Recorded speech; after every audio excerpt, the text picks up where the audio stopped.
I'm here live. Okay, you got it. Yeah, we live. We live. Shalom, Israel. This is Sharpen the Sword Radio.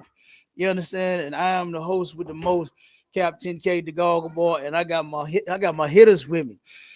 You understand? Y'all worried about me busting at you when you got to worry about them hitters. You understand? You got to worry about Officer Obama Zor and Officer Maisha Allah in the building, gunning you down. You understand? Worry about me. Don't focus on me. All right, everybody know I roll like Spice One, but you better worry about my hitters. You understand? Hey, but that was a good start off, man. Do you see what I be talking about, brother? And how these cats just be making up stuff off of about this brother. And then did you hear him right at the end when the brother asked him, did he already know that it was a law against getting linings and shape ups? And he said yes. And that made it even worse. That was even worse. Like, why would you even say that? And then you see what I asked him when he did that. He said, now, first, when I asked, the brother was talking about the works that we do versus the works he do. I'm like, brother, we got a record of everything that we do. We don't have to say nothing. Our record speaks for itself. Our reputation speaks for itself. But you, my friend, you understand, what works do you have? What did he do, Maisha? What did he do when I asked him that? Talking about what did he say? He started running. What did he do when I asked him that? What was the first thing he did when I asked him that for a long time? Why you show your works? No, he stayed on mute. Yeah. The brother stayed on mute for like 5 minutes because he know he don't do nothing. And then he came back with, oh yeah, I do. I got works. I do this. Okay, well, let me see it. Where your works at? Let me see the works. Oh, brother, I ain't got to show you my work. You started making this. The brother had a bunch of excuses with every single thing that was asked of him. You understand? Every single thing that was asked of him, he had an excuse. And that's incredible. That is crazy. That is amazing. Hey, so like if I could, sir. Go ahead, Marshall. What I wanted to ask the brother when he was saying that, you know what I'm saying? Like why he got to show it, what he doing, this and that. If your people need help, how do they know to come to you to get the help? Come on, how they gonna know? You got to let your people know that, hey, I'm out here. I'm here to help you. What you need? You know what I'm saying? But you know you ain't doing no worse, because if you understood that, you wouldn't even say something stupid like that. You know what I'm saying? So man, that was crazy. And then somebody said something? Lie, sir. Oh, okay. I thought somebody said something. Oh, we got MD on the you come on the stage, y'all. MD in the building. Shalom, might give us some thought.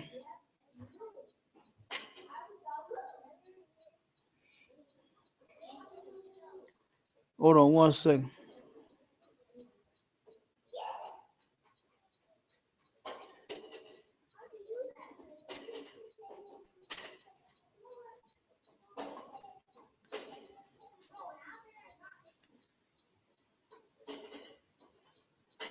One second.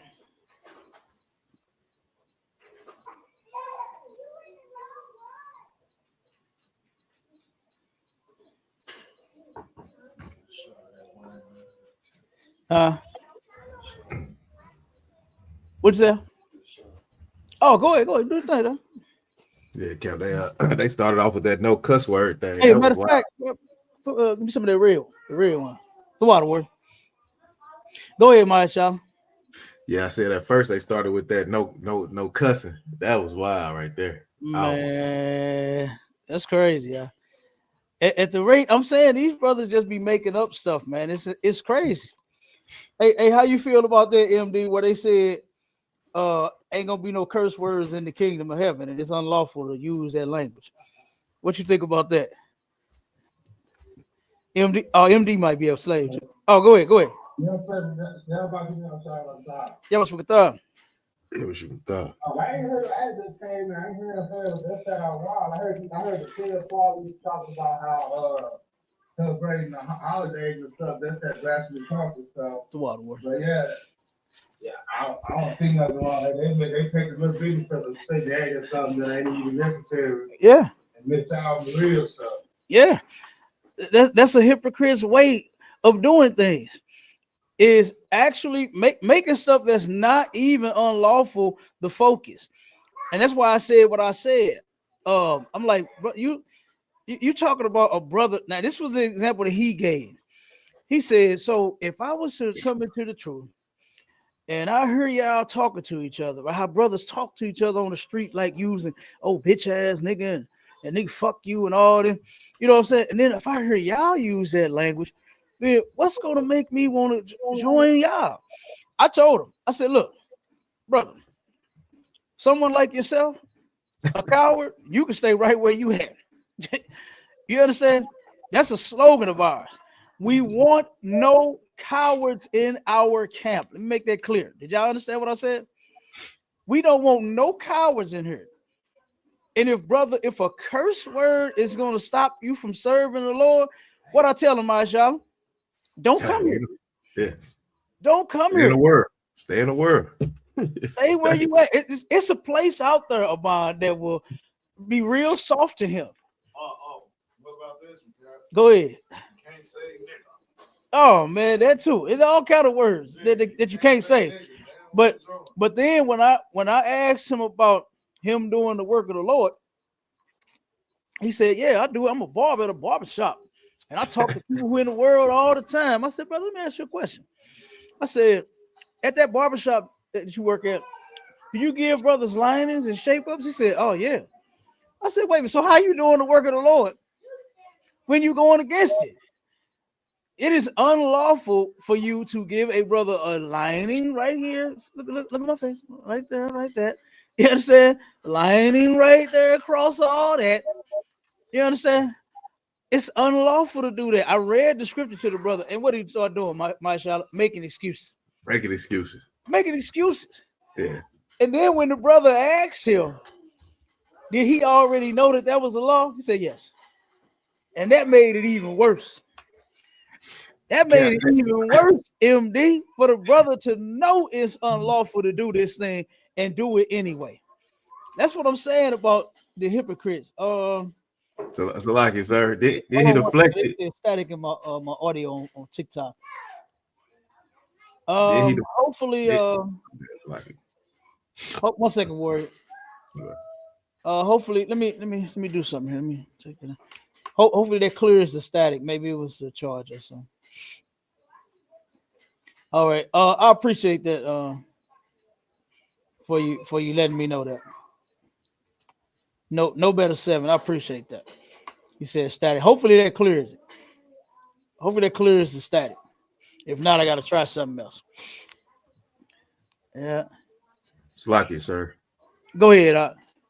Nah, you got a sister on in the chat. She want to break down of Exodus 20 and verse 7. And also when you was talking to the guy in the room, when you was telling him about him knowing him not working in the bar. I mean, him working in the barbershop, giving lineups and stuff like that.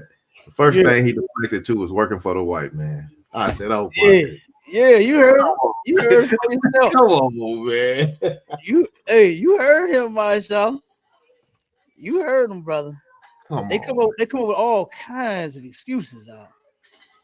They got all the excuses, which is insane to me. You know, it's insane on how they do that. Nobody said it's unlawful to have a job. No, nobody's even saying that. You know, so why is he using that for his excuse? I told you a lot of those guys, they're just full of excuses. You understand? They are full of excuses. All right. Now that you said the sister wanted a breakdown. Yeah, Conal Khan, sir. Us in the chat, Deborah Green. She says, Salaki, sir, if I may. If you see fit, can I get a breakdown on Exodus 20 and verse 7? Yeah, yes, you may, sis. Let's go ahead and get that scripture and let's read it for the sister so we can give her a breakdown on that. Conal Khan, sir.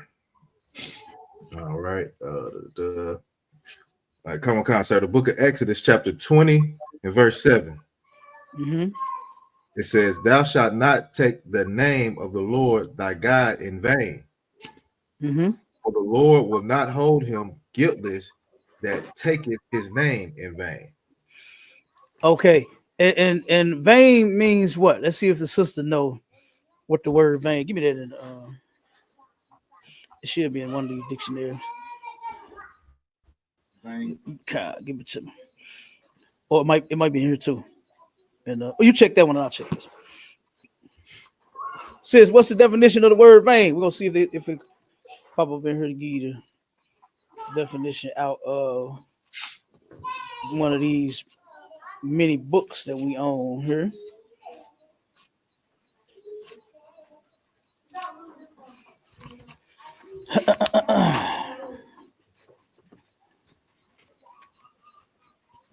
Do she know? Let's see, Salaki, sir. Go ahead. She said, Salaki, sir, if I may, vain without profit. Absolutely. That's it. Worthless, things like that. That's it. But go ahead, you can get it in there. That's it. You understand? You're taking the Lord's name in vain. You're just using it just because. You understand? And we can't do that. You understand? We don't take the Lord's name in vain up in here, right? We actually do the work. We actually stand on the laws. You understand? We're not saying things that we don't mean and we don't do like the hypocrites. You know, it's real simple. You know, that's all it is. Is that, Go ahead. You got it. Go ahead. Come on with it. Zondervan Pictorial Bible Dictionary, page 879. Vain means emptiness, worthlessness, futility,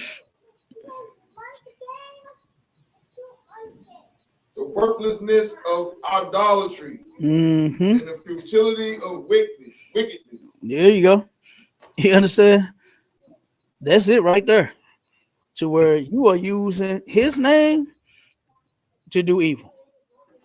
Salaki, sir. Sister got another question. Oh, come on with it. She also said, Salaki, sir, if I may, is saying goddamn taking the Lord's name in vain. No. No, it's not, sis. A lot of people, I mean, damn is in the Bible, you know, and that's what the Christians, matter of fact, that go to the room that we just left out of, to where they're trying to make words be the thing over one's actions. You know, that's what Christians have done, and they have done an amazing job at confusing our people. They have done such an amazing job at confusing our people. It's insane. It'll make your head spin. Because our people think that the curse word is the thing. Saying God damn is your children say for instance, they're not sitting down. You God damn it, didn't I just tell y'all to sit down? And the whole Christian house gonna, you understand? They're gonna do like that. Instead of knowing that that thing that you did is wrong. You understand? Right. Not daddy saying the curse word, saying the word damn, saying goddamn, saying God damn it. That's not it. You know, and I will be so glad when our people get unemotional about words. You ever heard somebody say, "Ooh, hate is such a strong word. This is such a strong word. It's just a word, man. You know, it's just a word. Who cares? Who is so hung up on a word? I'm not." You know what I mean? So somebody say a curse word, it's not bothering me. It's not unlawful. It's not unlawful. It's not unlawful to say the word God and damn. It's not. It's not a sin. And you see how when I asked that brother to show me how saying those words was unlawful, what he do? Couldn't do it. He couldn't do it. He said it's a sin to use some words, Abon, but he could not turn around and prove it. And that's the problem with our people, man.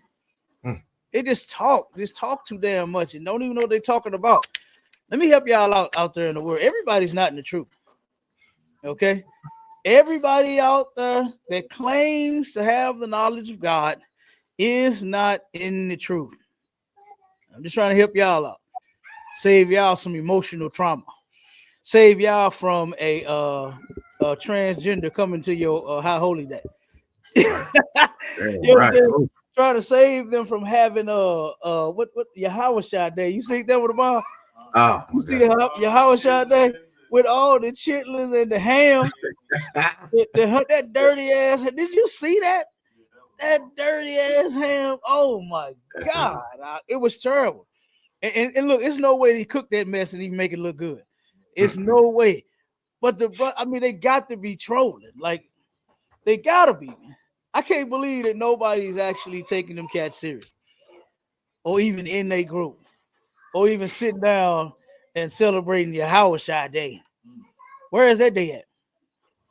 And it just so happened to be on Thanksgiving. Your Howard Day just so happened to be on Thanksgiving with the same Thanksgiving meal, like you said, with the greens and the chitlins and the hog mugs and the ham on deck. On deck. How much pork can you eat? Come on, Hey, man. obviously a whole pan. Oh, man. Obviously a whole pan. Brother, I was laughing at my family, right? In the world, we got a family chat where it's where we keeping up with each other and communicating.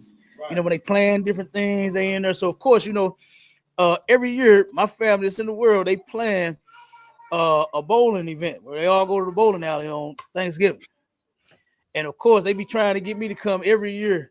You know, the cousin that this is one of my favorite cousins, man. You understand? I love this sister. She's one of my favorite cousins. But she be trying to get me to go every year. You coming to the bowl? No, you already know I'm not coming. I don't do that no more. You understand? I don't celebrate holidays no more. So they in the chat inviting everybody, you know what I'm saying? Doing all of this and telling people, hey, we about to set the tables up. Come on, we got this, we got that. One of my cousins put in the chat, says, somebody stole my pans.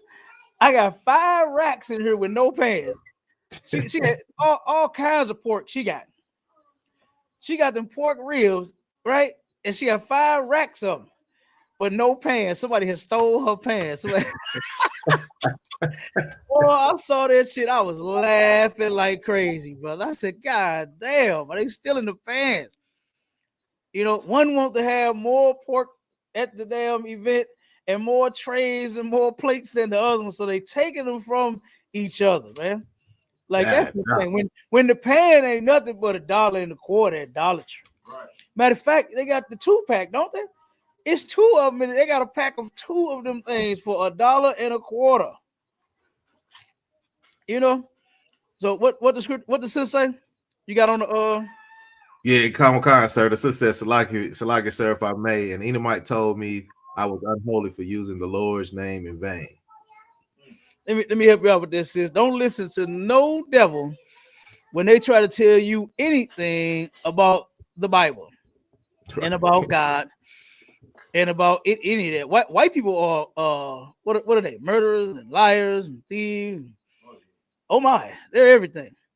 And they got the nerve to tell you that you unholy for saying goddamn. That's not a sin, sis. It's not unlawful. Matter of fact, give me that scripture, my Shala, to where it says, go ahead, Mom. They also think it's wrong for you not wanting them to oppress you. You know, you got something to say about that. It's a problem. Right. Yeah. Like they the best thing since watermelon. You know what I'm saying? You know what I'm saying? Like that's what you get, watermelon and chicken, man. We the best thing over there. Right. Give me Romans 4:15.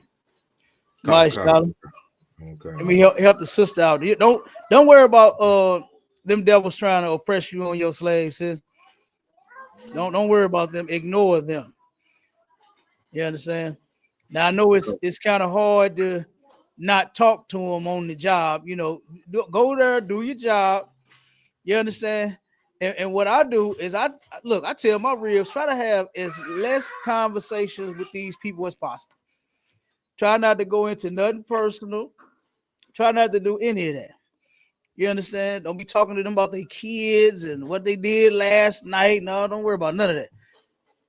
Just say, oh man, we got a lot of boxes to put up on the shelves today. Oh boy. Yes, wherever you work at, if you're drawing blood, say, we look at all these patients in the ER. You understand? Keep it about the job. Don't get personal with these people at work. You understand? Do not get personal with these people at work, especially the devil that the Bible speaks of. That's right. They're going to try to use something against you to have you feeling bad, like you don't serve the Lord. You understand? So, like I said, don't worry about them. Go ahead. I'll read that scripture for the sister. Come on, sir. In the book of Romans, chapter 4 and verse 15. Because the law worketh wrath, for where no law is, there is no transgression. Where no law is, there is no transgression. The same way I asked them in that room we was in, sis, is where's the law at against using curse words, swearing, or bad language? It's not in there. It's not in there. They can't come up with it. It's not. Now, can it be distasteful, unprofessional, or whatever? You understand? It's a time and a place for all things, right? So could it be like the wrong time, the wrong place? You know, like when you're, say for instance, your boss calls you in for a meeting. You know, no need to, lose your cool. Remain professional. You're in a professional setting. Don't go in there, fuck you, talk, bitch. Hey, what the fuck you call me in here for? Be professional. You know what I'm saying? That's not the time and the place for that. So go in there and say, hey, when you call me in here, what seems to be the problem? If there's a problem, maybe they want to give you an award and say you're the employee of the month, right? So like I said, be professional in a professional setting, right? It's a time and a place for all things. So, but where there is no law, there is no transgression. There's no sin. There's no law that says you can't use those words. So if a person, and that was an excellent example, my child. We said, so if I hit my toe on the frame of it, because almost everybody do it. Right. Everybody do it. It's dark in the bed. You just came from Pound Town. You done wore your woman out. You done wore yourself out. And then you get up to go to the bathroom and you hit the, I don't know how feet get up under the bed, but they do, don't they, Bob? They always get under the bed and hit that damn toe, and you say, oh shit. So I guess you're wrong now. You done just broke the law of God because you stubbed your toe and you said, oh shit. You understand? That's crazy. You say, God damn it. You ain't getting the kingdom. Yeah. Go ahead, Marshall. So like I said, they say you're not getting the kingdom. You got doing them cuss words. That's exactly what they said. I said, whoa. That's exactly what they said. That's exactly what they said. And you is not getting the kingdom using them words. You understand? So, hey, boy, Lord, be with them people. Right. Wherever they go. Go ahead. Go ahead. The sister had one more question. She said, Salaki, sir, if I may, one last question. If you see fit, I was told that we pick our earth parents before being born. Is that true? No, that's not true. How the hell you pick your parent? Do you know what? Everybody would pick somebody rich to be their parent. Well, come on, man.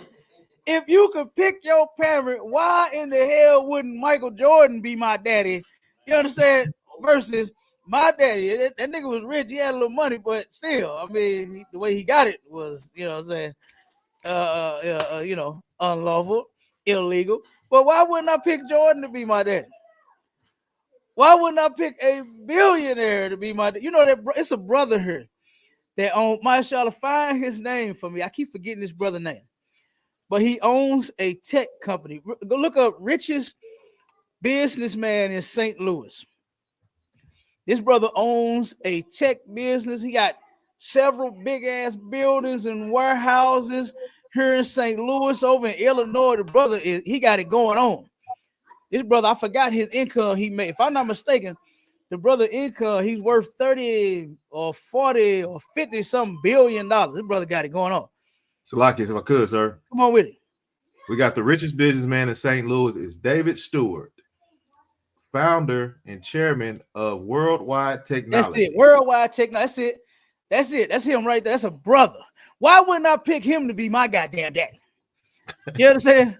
Why wouldn't I have picked him to be my daddy instead of Andre? You understand?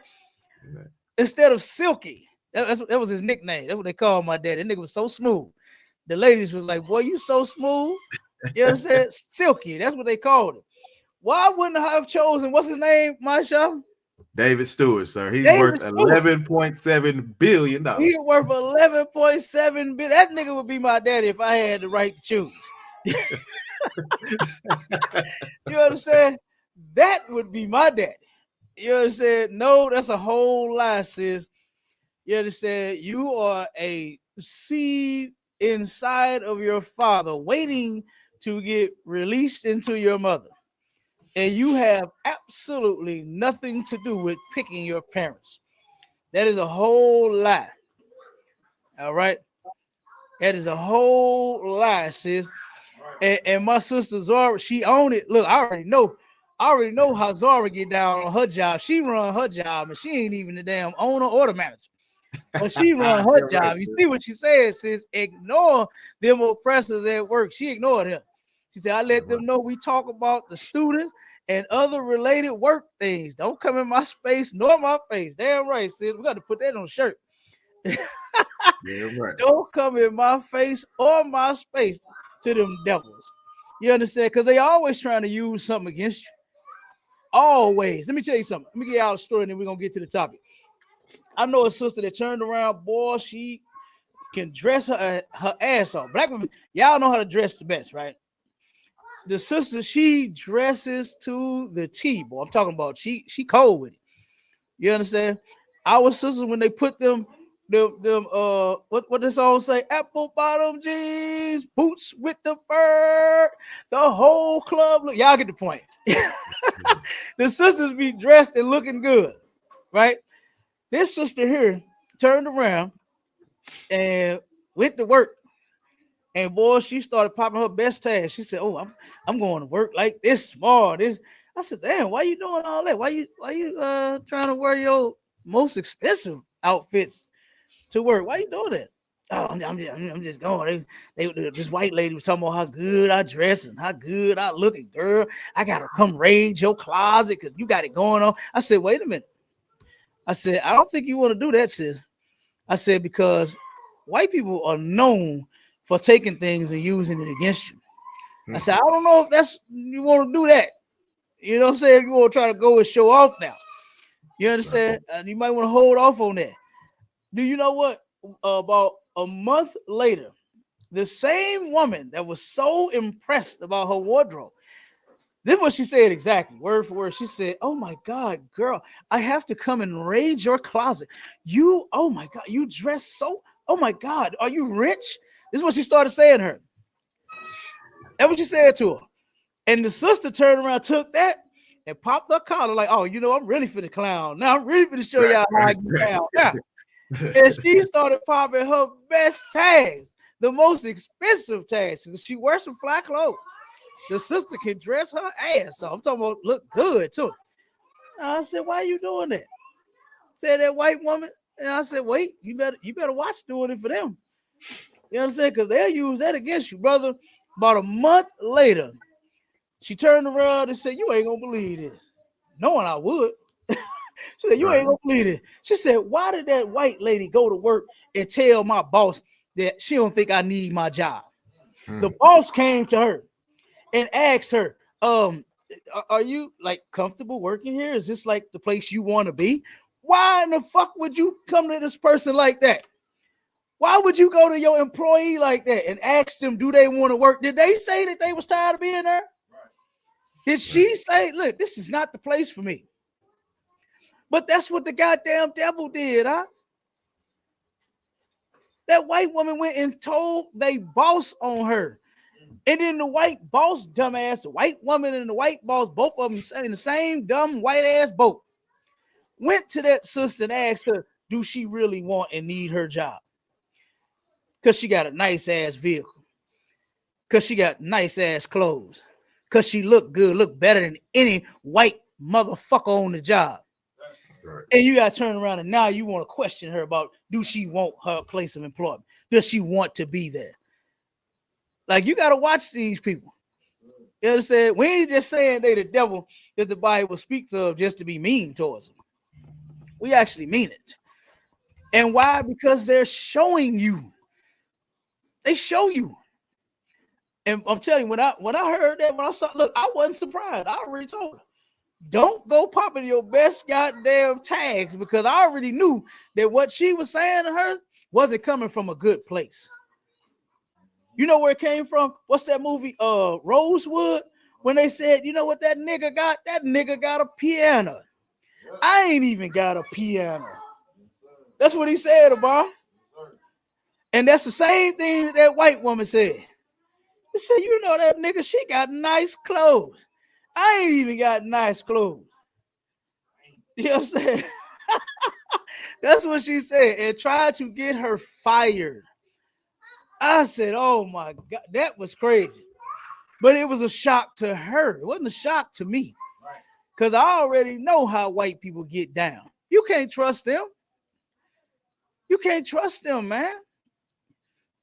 You just cannot. You gotta tread carefully and lightly when dealing with them people. You gotta know how to deal with them, man. You gotta know how to deal with them people. And we'll teach you how in the ISUPK. Right. We'll teach you how to deal with your oppressor on the job that live next door to you or whatever. That's your boss, your supervisor.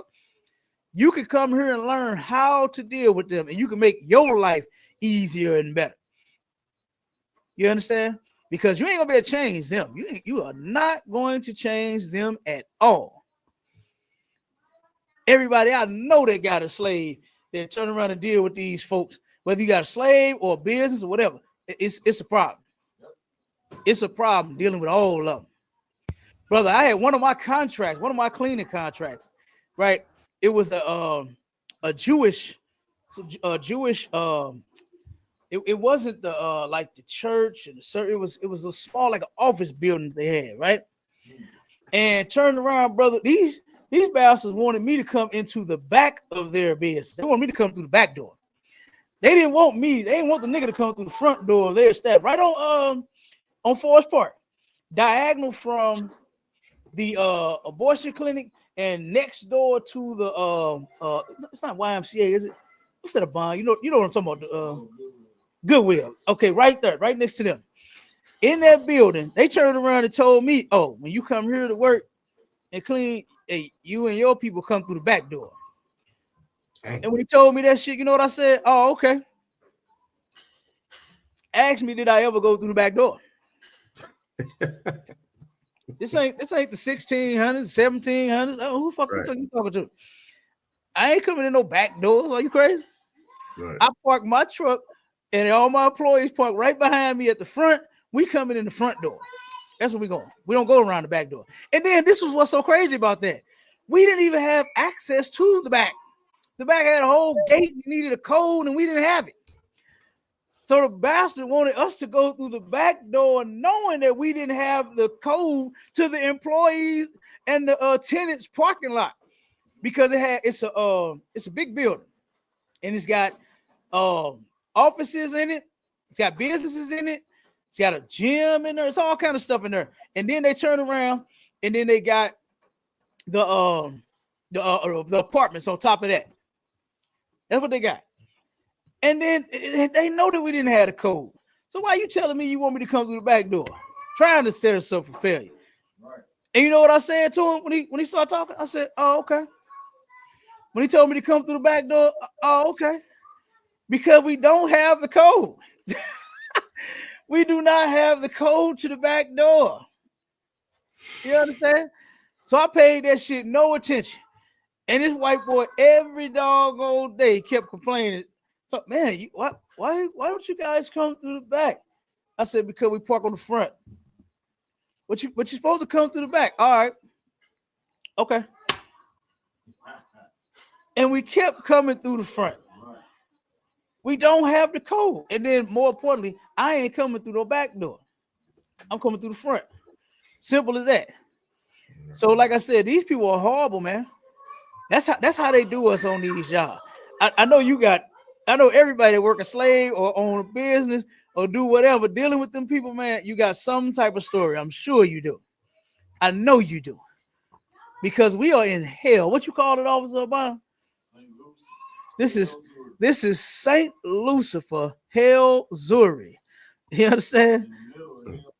In the middle of Hell America. That's where we at.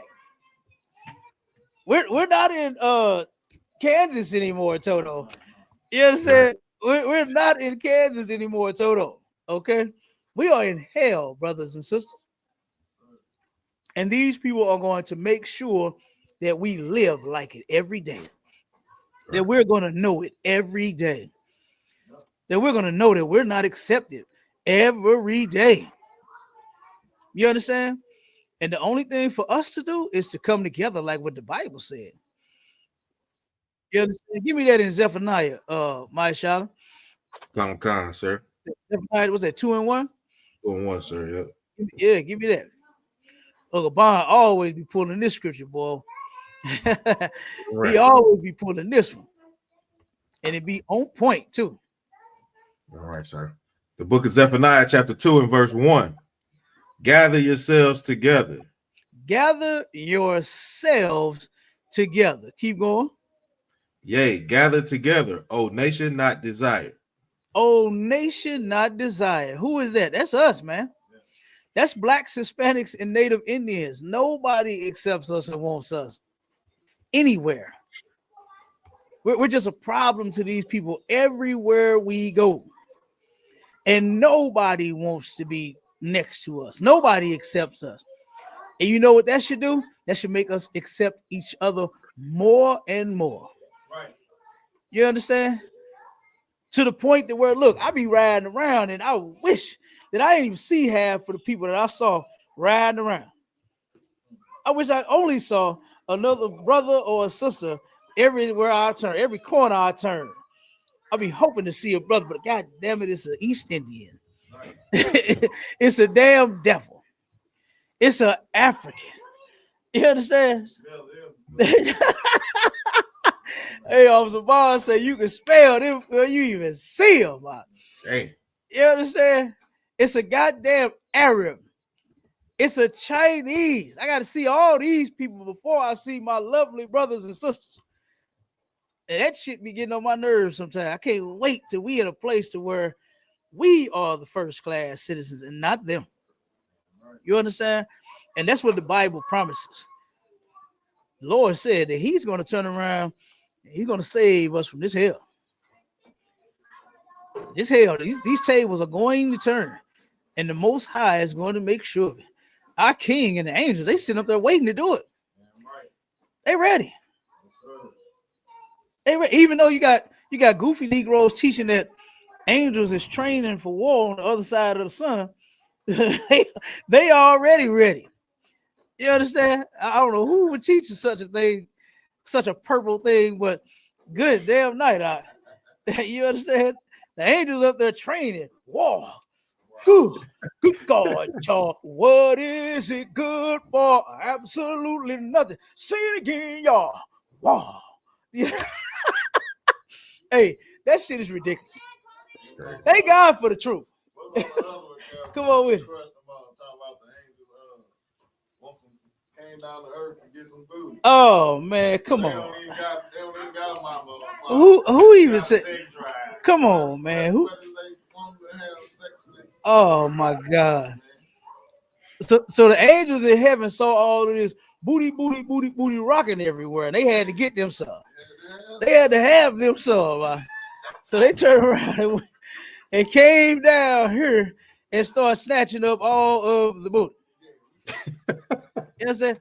Do you happen to know the stamina of an angel? Like, come on, man. Who knows the stamina of a nigga that can fly? You understand? Come on. A nigga that can fly, do you know what kind of stamina he got?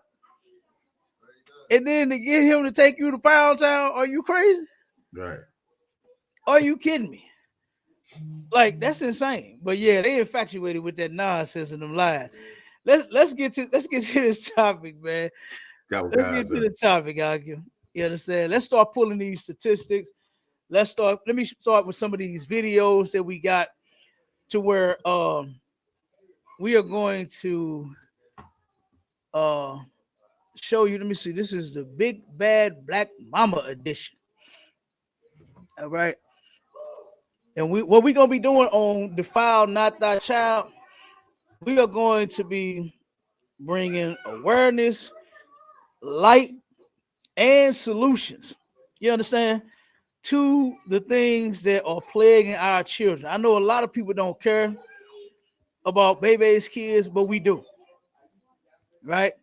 I know a lot of folks turn around and take what happens to children as if it's a light thing, but it's absolutely not. You understand?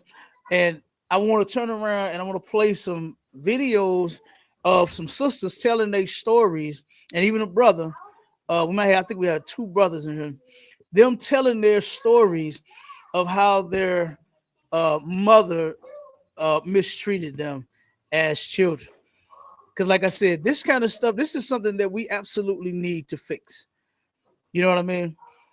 And our hope and our goal is to turn around and take some of these brothers and sisters that have these issues and help heal them, to do the thing that their mother is not concerned with, their pastor is not concerned with, the people in their family is not concerned with, that nobody in the world is even concerned with. You understand? A lot of people out in the world don't even give a damn about these children. That's either theirs or someone else's. You know, it's like a shameful thing out there in the world for you to worry about a kid that's not yours. Ain't that what they say? I got my own kids. I got my own kids to take care of. So I'm supposed to just disregard other little brothers and sisters because they're not biologically mine? Are you crazy? I love all my brothers and sisters' children. I got a story. You understand? I know that the ISUPK is the place to be. You understand? One of the Passovers that we had in Florida, right? What's the brother name out of Florida? Is it not Yarma? What is his name out of Florida? Mashallah. Oh, the brother that's over security. What is his name? Start with a Y. Start with a Y. What is that brother name? Yarma Yak. Am I saying it right? You talking about in North Carolina? You talking about in North Carolina? No, he out of Florida, right? Nah, Yarma Yak is out of North Carolina. Yeah, wait a minute. Let me look his picture. Let me make sure. Yeah. Yarma Yak. Yeah. Yeah, Yarma Yak is out of North Carolina, sir. One second. Yes, that's him. Yarma Yak. Okay, yeah, out of North Carolina. Okay. I thought the brother was out of what I say, Florida? Florida, yeah, come on. Florida. Okay. Yeah, okay, my mistake. Yes, this brother here, right? You can look him up. Mighty brother. You understand? This brother, when I turned around and my family waiting on me to go get the vehicle, right? We were leaving the Passover. I turned around and go get my car. I'm driving slow as hell. You understand? Because I was drinking. You understand? You know how we do? We got to have that Passover wine. You understand?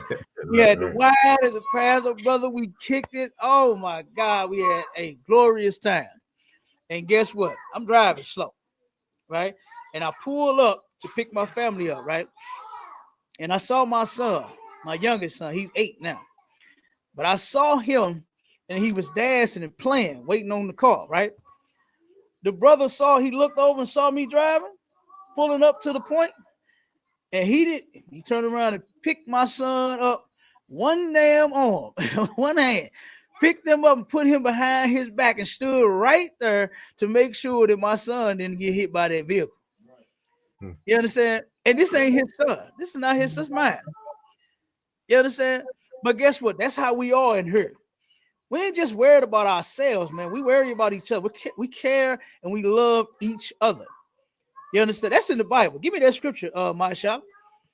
Give me that scripture where you know Christ's disciples, because guess what? You love each other like the way Christ loved us. Christ gave his life for his brothers and his sisters. And guess what? Officer Yaramayak, Yahweh out of North Carolina, he would have did the same thing. That brother put his body in front of my son's body when it came to a vehicle. You understand? That brother picked my son up with one arm and moved him behind him as he stood where the vehicle could possibly, you know what I'm saying, be a danger to my son. That's what he did. Okay. So like I said, and I'll never forget my brother for that. And guess what? I'll never leave a brother like that who would turn around and take my family and treat him as his own. Why would I leave a brother like that? Why would I leave a place that's teaching us such values, such great values, man, to turn around and look, son, what are you doing? You walk right in front of the camera, son. What are you doing? Go and get the son. Don't you know that the water is in the back?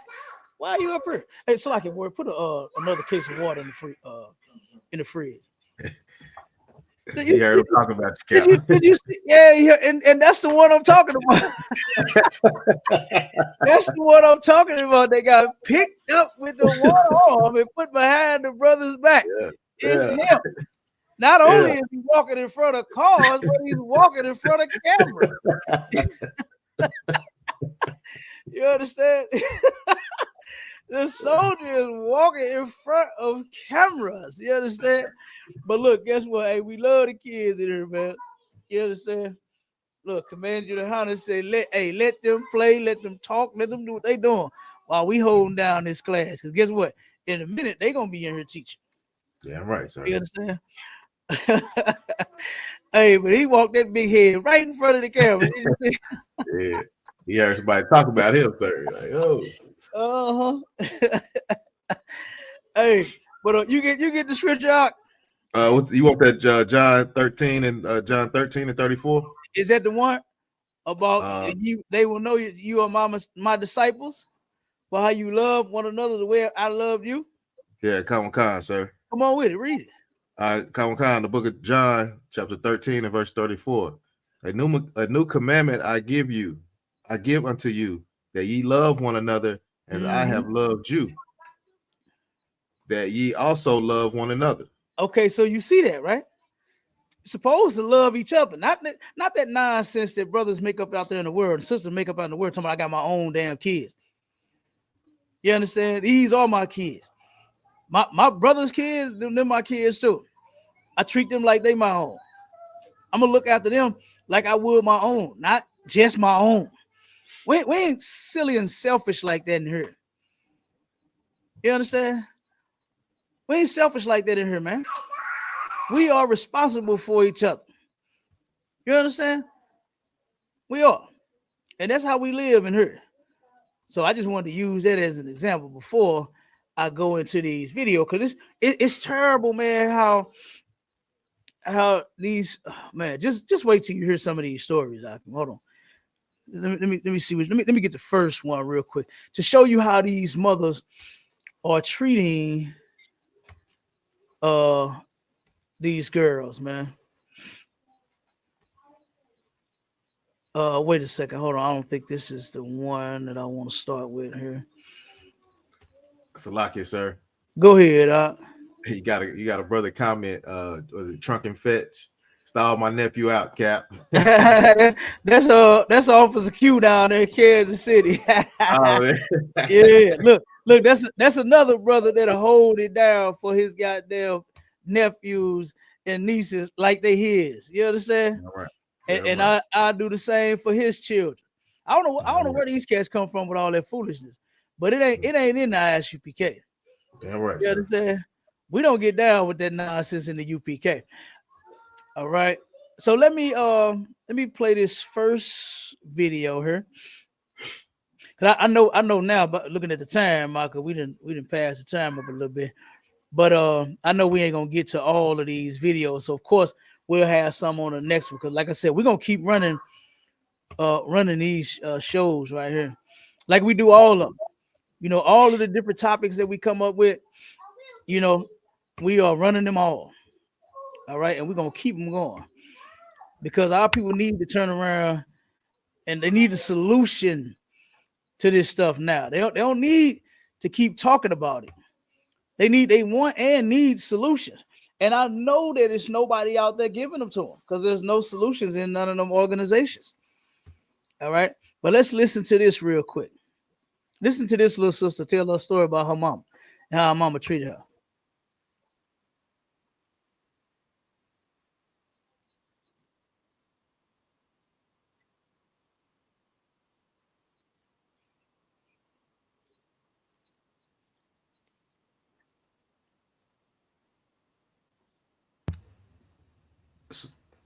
So like, Cap, you hit play on it? I don't hear no sound, sir.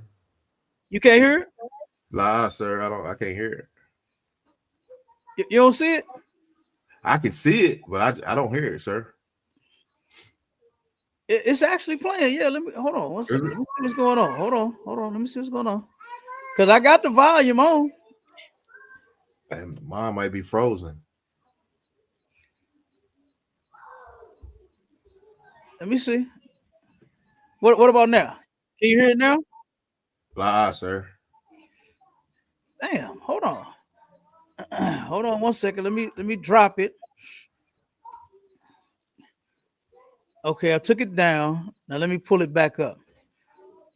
Okay. Because it's actually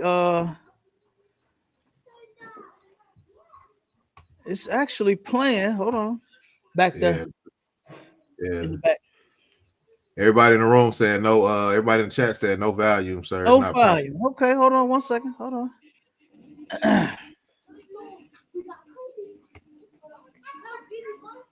What? Oh, you can hear it? You have volume on it? Okay, something must be going. Hold on one second. Because Maria said she could hear it. Hold on one second. Okay, just give me 1 second here. Let me figure this out. Let me try to do it again. Okay, sir.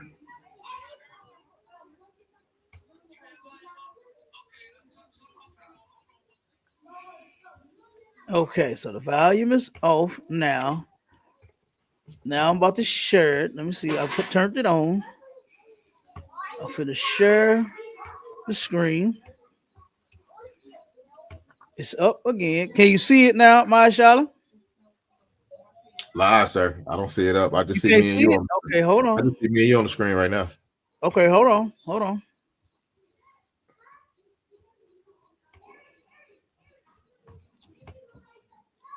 Can you see it now? Come on, sir. I can see it now. Okay, let's see if you can hear it. What does your mom mean when she says you Can try you to hear break it? into the house? I can hear it now. It's working now, sir. You can hear it? Okay, Most High Christ. All right. And tell my sister Zara, damn right, we're gonna definitely do a part 2, 3, 4, 5, and 6. We're gonna keep rolling this thing because I really want to turn around and because these stories are sad. And if you was in my position, you would have the opportunity to listen to these people to actually tell their real life stories. And God damn, brother, some of this stuff will bring you to tears, man. To hear the things that these little girls and these little boys, even though a lot of them are adults, but to hear the things that they done went through as a child. And you got some devil at their sister job telling them that you get to pick your parents. Right. You know, good goddamn well, they wouldn't have picked Shaquita and Tyrone to be their parents because they got molested, they got abused, they got all kinds of things happen to them. So if you had the opportunity to pick your parents, boy, you know you would have picked better parents. Your parents were real life pieces of garbage in most cases. And you would have picked somebody else. You would have never even went through that. But let's hear this little sister story, and then we're going to hear the mama. Watch how the mama come out in full goddamn force against the daughter. Check this out. Yeah, she called the cops on me or whatever. How many times did you call the cops on you? Way too many times. And it's all for trying to come into the house after curfew? Yeah, well, most of the time, but sometimes I don't like. Okay. How old are you? 18? Yeah. So did she let you back in? She 18 now. She didn't let you back in. No. She 18 now, but this has been going on for some years. And that's when I tried to break in, and I was banging on the window, and it was just like, I don't know, I couldn't get back in, and so she called the cops, and I ran from them, and then I hid, and then she was on the phone with me Put it in while the something cops else. was at the Take it- house, take it and get and it she out was the way. telling me to come back and come grab my stuff, and I was Put it like, on no, like I'm a not little coming table back or a because card or something back I'm there. thinking like it's a setup, like she gonna try to get me locked up, so I'm like, no, I'm not coming So back. you think your mother was actually trying to set you up to like get you locked up when because it sounded like she was saying to come back. If she calls the cops on me, yeah, I'm pretty sure, like, So where did you end up staying that night? outside. Outside. Okay. So was this the first time she kicked you out? No. Okay. How many times have you been kicked out before? Multiple times. And where would you go?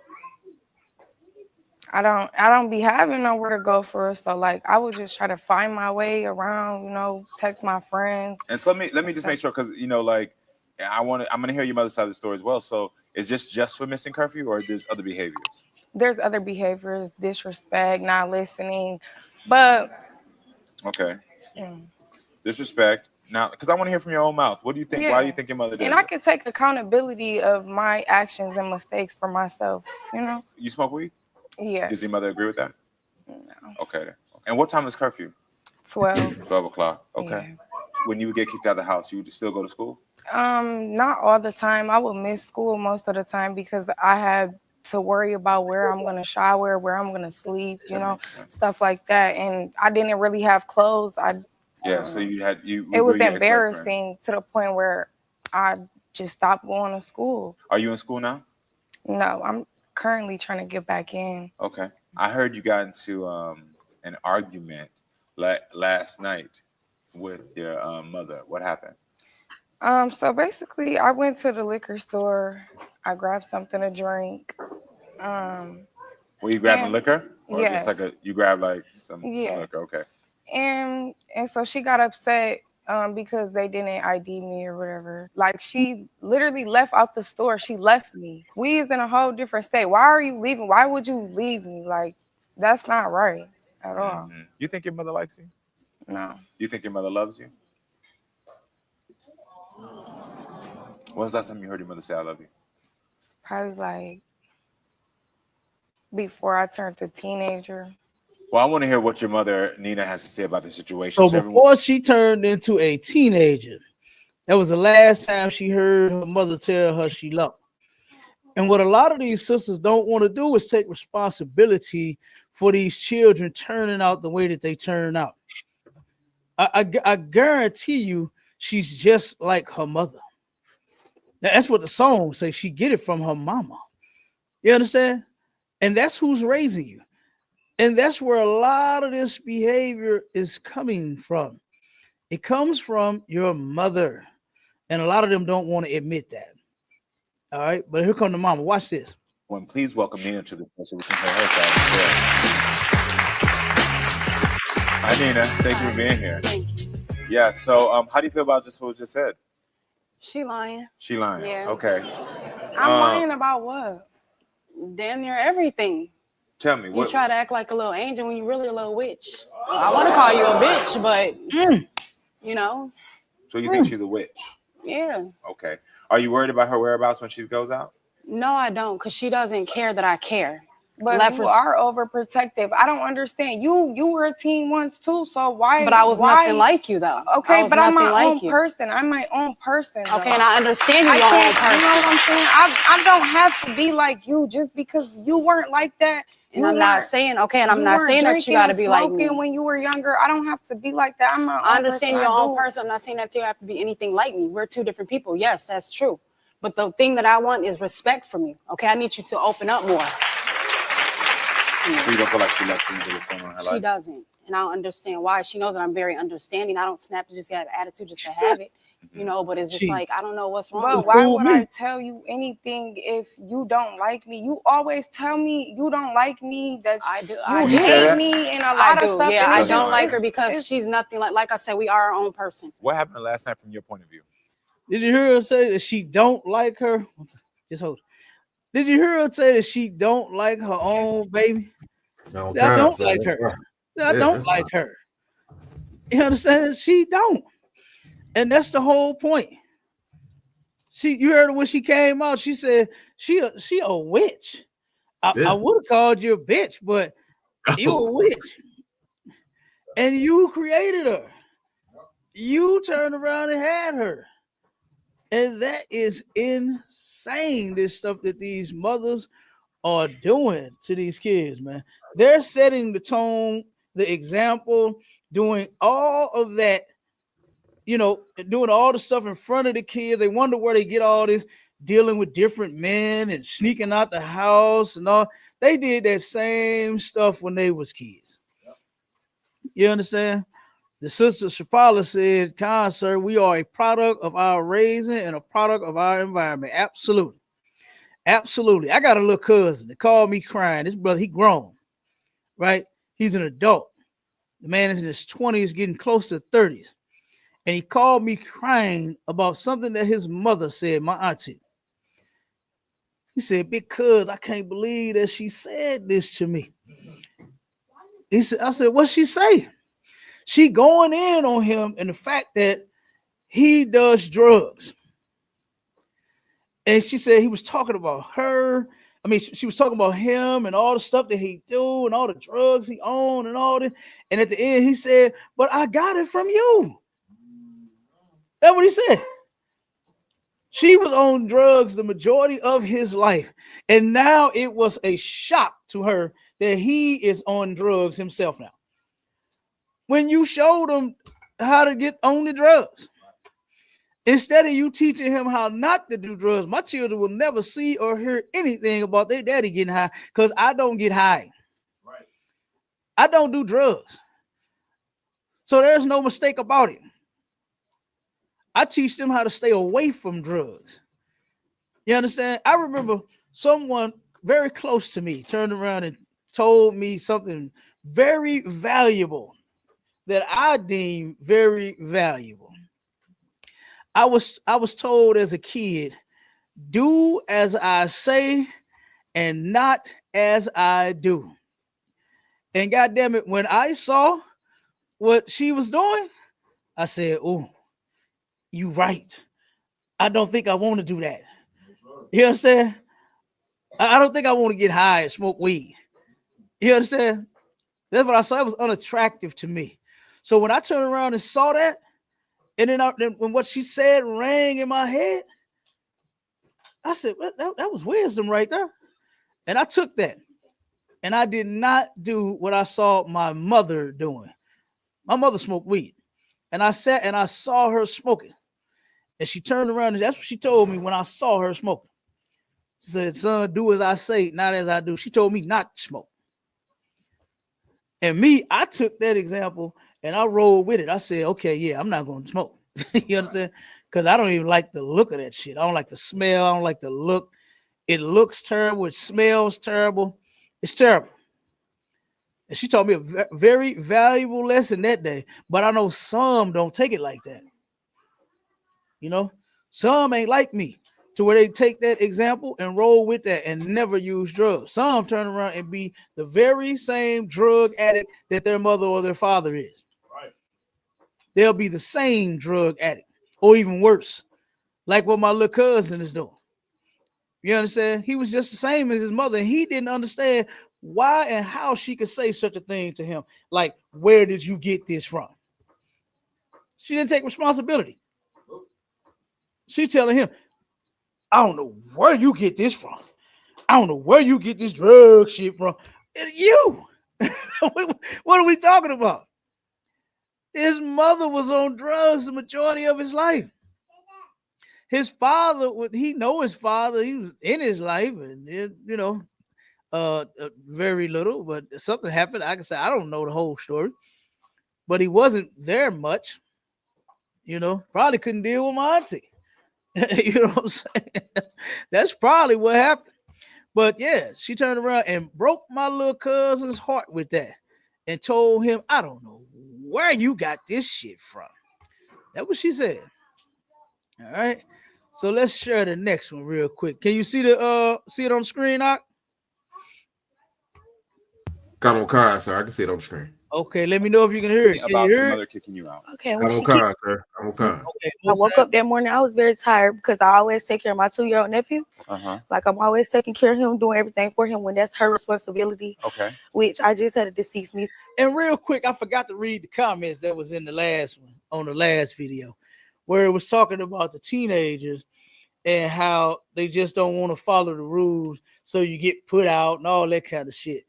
When I mean, I understand that that's true. You must follow the rules, but you got to understand that you are creating these what you call monsters and witches and bitches, and you understand the things that you don't like now. You creating it because guess what? You are the same way.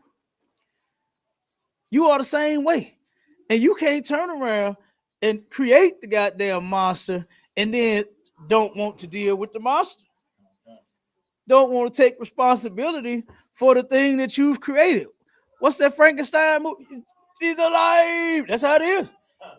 That's how it is. You understand? When you create this thing, it's alive. And you've done it. And you're going to have to take responsibility for your actions. For you raising your child to be evil. You understand? And guess what? A lot of them don't. They just won't do it. They refuse to take responsibility for their actions. And you're going to hear a lot of this in this video. You know, you can't raise the child all fucked up and then expect for them when they get older to start appreciating you as a parent, to do what you say as an adult. You understand? They're a teenager now. I remember something else my mother told me is that she said, son, when you get older, the leash is supposed to get looser and to come off, not get tightened. You understand? And I understood what my mother was meaning by that. You understand? Is as you get older, you're supposed to get better. I'm not supposed to have to try to whoop you more as a child, as a teenager. You way past the goddamn whooping. And hell, most of the time, these sons be 3 times the size of their mother when they turn teenager. You understand? Now, how you trying to whoop somebody 3 times your damn size? It just don't work, do it, mashallah. It don't great. work. You have a hard time swinging that belt. That big old boy, he damn 6 feet tall, and you know what I'm saying, 100 and some pounds. You trying to whoop him with a belt. Imagine that. And here you is 4'11", 5'2". You understand? Trying to whoop your teenage son. As you get older, you're supposed to be able to loosen that leash and take it off around the dog's neck. And I'm just using that as the metaphor my mother used. You understand? That was a metaphor. She wasn't saying like a dog. But after you train a dog, you understand?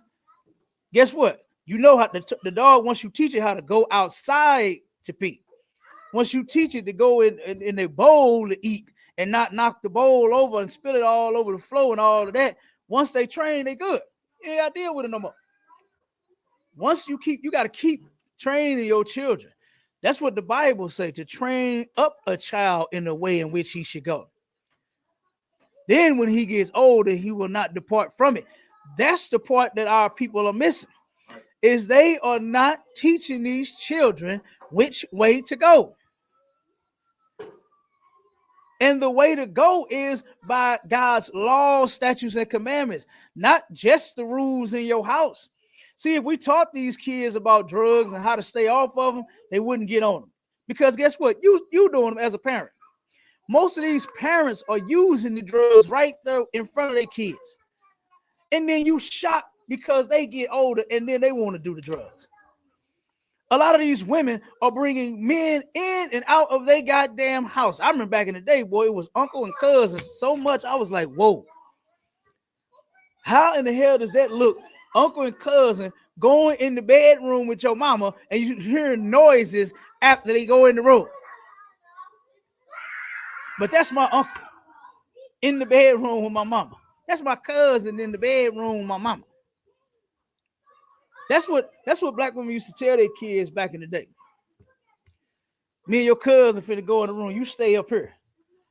And then when cousin and uncle go in the room and they heard, they heard Pound Town going on. What is a child supposed to damn think? You were confusing and traumatizing the child. You want some more, son? Get some more. Go ahead. Your thing.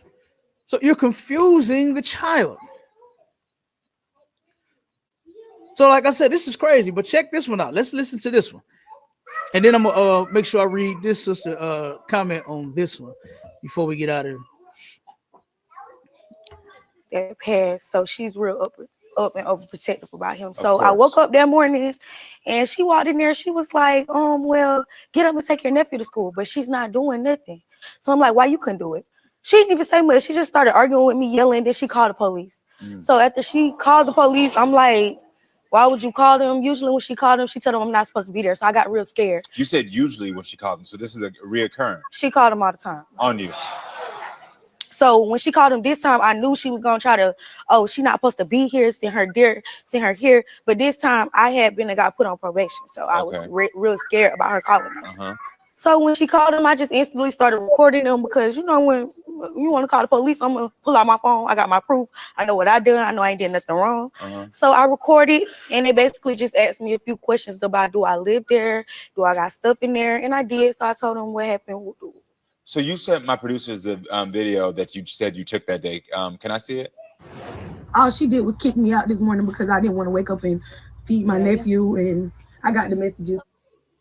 I've been living here for months. I called y'all yesterday and told y'all the same that she keep doing. Yeah, that stops today. Okay, but let me talk to the police officers right quick. And unrecord me. No. Now. I don't appreciate you lying, so I'm not going to unrecord on social media. That's why. I'm not going to post it. I'm just keeping it for my record if I get in trouble. Yeah, ma'am. Y'all come in. Okay. She said. So what did you end up saying when you left? Okay, I was saying to my boyfriend. And then look at her clothes. Yeah, that's my stuff. Because she didn't want me home. And let me put back. The girl out, got all her stuff sitting on the curb. Like our people really think that this is something cute. I hate when our little girls get this age and they turn around after you done raised them completely wrong. You turn around and want to put them out. You want to humiliate them, embarrass them. The girl just said she was sleeping in her boyfriend's car. You understand? They kids. Ain't got no goddamn place to stay. You understand? At least if you're going to put them out, I think you should send them to another relative's house that could deal with them. You know what I'm saying? For a second. The ones that the children get along with, the ones that nobody is arguing with the child or against the child. You know what I'm saying? Let the baby stay there for a second and air out a little bit. Maybe they can calm down. But not just throw you out on the curb. This is insane. That's your responsibility. And then something else that a lot of black mothers like to say is, I'm going to put you in God's hands. No, that's your baby. You supposed to be dealing with that child. That child is in your hands. Not you turn around and giving up the child. I'm gonna just let the Lord deal with you. That's not how that works. That is not how that works, man. That is an awful thing, and it's quite despicable, and it's weak to turn around and do that. To take your child that you had and say, I'm gonna just put you in God's hand. But basically, you just saying you're done with him. You're just throwing your hands up. You're just giving up on the child. You're not doing what you're supposed to be doing as a goddamn parent. You're just gonna give the child up to God, and you think God is just magically dealing with your children? So God know how to just tell them to stop and sit down? Is God even doing that? They need to stop playing out there, because none of that is taking place. All right, let's keep on. You're 18. You just turned 18, right? I just turned 18. Okay. When a lot of this was happening, you were 17?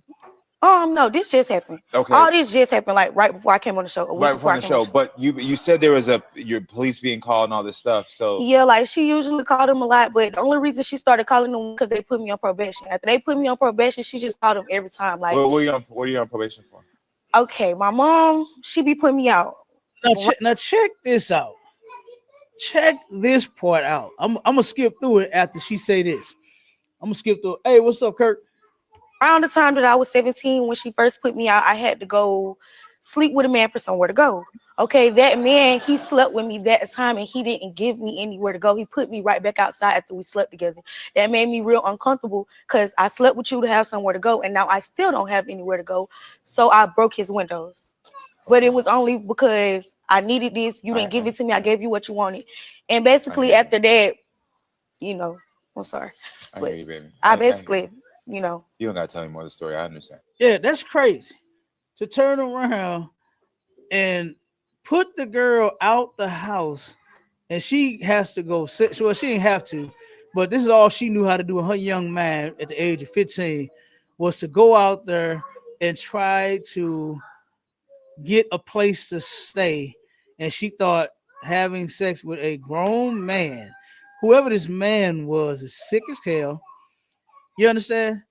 And he needs to be turned in as well for molesting a child. You could tell that this girl she still look 15.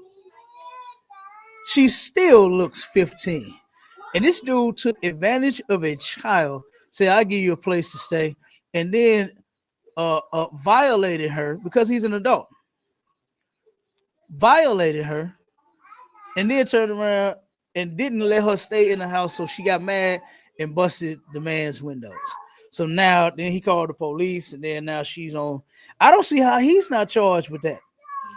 I don't see how he didn't get a charge with. Wait a minute, hold on. While you calling the police on her, turn around, hands behind your goddamn back, and they haul his ass in. Why you worried about some fucking windows? You just molested a child, and you worried about some motherfucking windows. It's crazy. So, but let's. I'm gonna skip through it for a second. I understand. Had to have somewhere to go, and they had like me and him got into it. He fought me. Did your mom know about that? Why you're on probation? Did she know that's the reason? Not really. She just know that when it came time for court and stuff, I asked her for help. I told her I didn't break the window because I didn't want my mama to go against me. She always would go against me no matter what the situation is. And where are you standing right now? So she couldn't even tell the truth about what happened to her and the whole story. You understand? But there's a little twist in there. She didn't know about this incident, but she did know that this girl was out selling her body. Let me try to skip through it. When did the issues start with your family start? Okay. It started in the house. I have no response. I guess it's because she do it too. She don't. You know what I mean? Oh, now wait a second. That's something key too. That you were sleeping with men to get by. Yeah, she knew that. She did know that. Okay. She knew. So the only one she didn't know about was the one when you were 17. Yeah, she didn't know about that one because by that time she had. Right, she's explaining it now, saying that she didn't know about that incident when she was 17. She's still a minor, and this person is still a grown ass man fighting and had molested this damn little girl. Right. But the mother knew. She just answered it. She said, oh, yeah, she knew about the other incidents, but she didn't know about the whole story as to why she was on probation. Like she said, she didn't want to tell her because the mother goes against her all the time. So she didn't want to tell her the story. So she'd come in court like, oh, yeah, she probably did do it, y'all. That's why she said she didn't want to tell her the truth about the story. But she knew she was out selling her body. So we finna get close to casting me away. She didn't really care. What was her response? She didn't have no response. I guess it's because she do it too. She don't, you know what I mean? And she didn't have no response because she do it too. That's where she got the shit from. She got it from her mother to turn around and give her body to men for the things that she feels she needs. What they call it, survival sex. That's what that girl went and did. She went and did survival sex, where you put a person in a situation to where they feel like this is the only thing that they could do to survive at this time, versus sleeping out on the streets, on the sidewalk, on a damn bus stop, or in a park, or wherever she had to lay her head out there in the world because her mother put her out. She turned around and decided on sleeping with a man, thinking that she was going to secure a place to stay. This 15-year-old girl is out sleeping with grown men, and this mother does not care. She said, oh, she does the same thing. That's where the baby got it from. She got it from her mother. Has your mom kicked you out before? Yeah, she kicked me out all the time. How many times would you say since you were 15 your mother I didn't stay with my mom much. Like, I mean, I can't even say how it is living in the household with her. I can't say that every time I have lived in the household with her, it wasn't comfortable because it was always the next in there with me. Like, you know what I'm saying? I never had my own space. I never had my own room. Never had my own, you know what I'm saying? Got it. I understand. I hear you. Looks like I'm getting a ping from just from pillar to post to take a picture. It's like for one, I already like she said like noodles or anything. What do you want from your mom today? Now, this is something that another allowed back in my house at all, not for a package delivery or to see my kids, or if. So this is the aunt that got mad at the girl too that's talking now about her not being allowed back in the house, not for a package, not for no food. That's crazy that you won't even feed your damn family members, man. The little girl had texted her auntie and asked her for some noodles, some fucking Roman noodles. How much are they a pack? $1? 85 cents? She asked her for some noodles and a bowl. You can get 5 for $1.25 at Dollar Tree. And that sister asked her auntie, let me show you let me just pull back just a little bit to the message. She asked her between you and that same aunt. Okay, here I'm it is. up. Y'all got something to eat? This was like for me.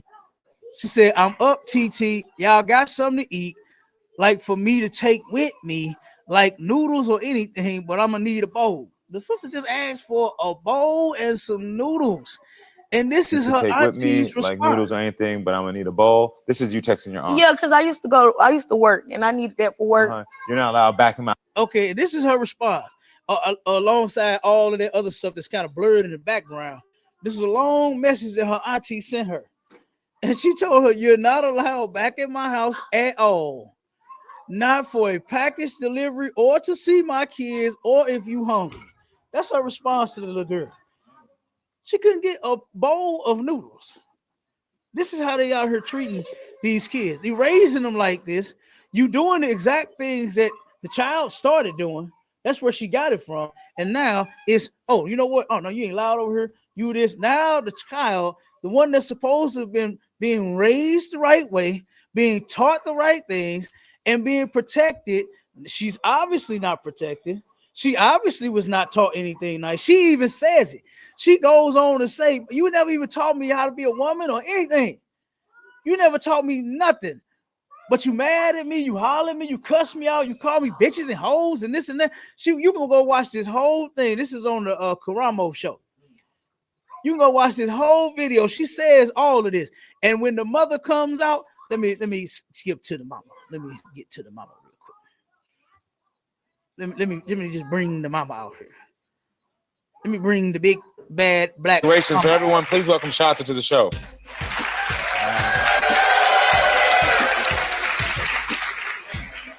Hey, Karamo. Hi, nice to meet you. So I got to ask you, how do you feel about everything that was just said?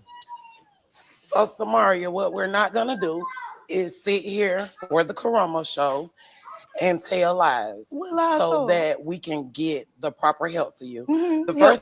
And first off, I don't think she lied about nothing. She already, the teenager, the 18-year-old daughter took responsibility for the shit that she did.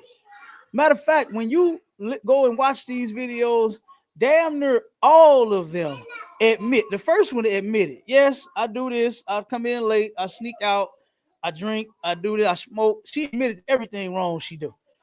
He even asked her, you got a foul mouth when it comes to your mom you talk about? She said yes. She didn't deny anything.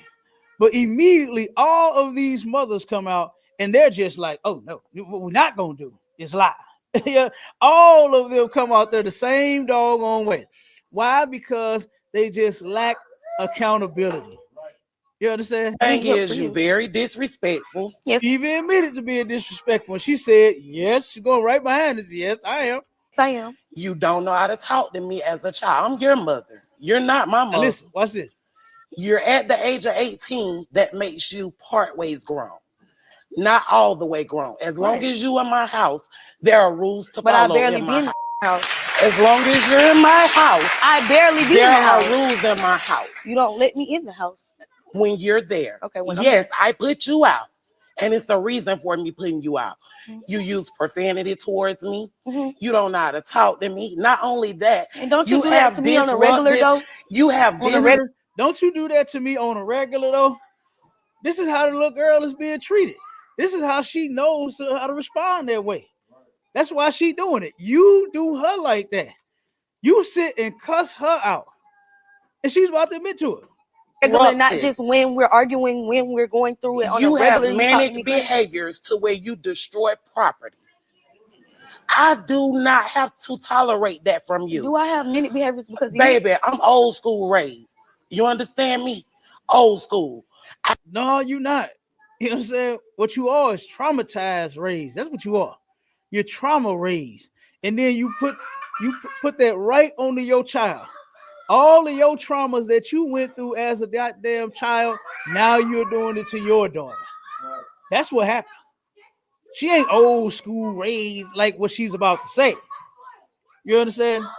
I just stand up now. If my mama look at me, she could line me up with her eyes and me and my sister get in line. You do not do that. You go word for word with me. Because you and talk. You weren't raised like that. You talk, though. It's the way you go talk. Word for word. Like how you talking right now? You don't talk like that at home. When I get in trouble, you heard she said the way you talking right now, that's not how you talk at home. I know I can look at her and tell. That sister got a lot of demons on her. Both of them do. But that mama got more than that goddamn daughter. And I could tell that she don't talk to her very calmly like what she's doing. When she said, you know what? When my mama would get up and raise up at me and eye me up and look at me, then you know what? Then we get in line. That's not how you coming to your daughter. She's saying it. And I believe like if I could, sir. Come on with it, my Shaw. Like if I said, and you kind of see how the mama already. Now she on the best behavior that she on this show. Yes. But look, the mama done already walked up on her. You know what I'm saying? Mm-hmm. So you know she doing that's what she do. Yeah. That's what she do at home. Yeah. She trying to intimidate the little girl. She 18 now. There's a different way that you're supposed to be dealing with your children when they start getting of age. You understand? That's why I said when my mama told me, when you get older, I'm supposed to unloosen the leash, not make it tight. And that's the exact opposite that black women do. Is they raise their children wrong, backwards. You understand? And then once they start getting older and out of hand, then now they want to turn around and start putting their foot down. Now they want to put the beat down on the little girls because they what's that saying? She just start smelling herself. It's your fault. It's your fault. You raised this child wrong.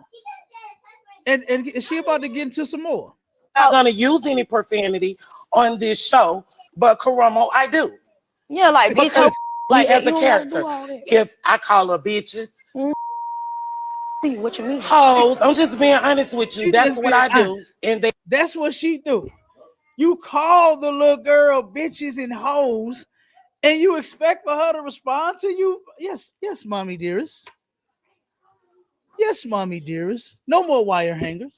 You understand? I mean, like, what the fuck do you expect her to do when you calling her a bitch and a hoe? Knowing that your daughter is out there selling her young body.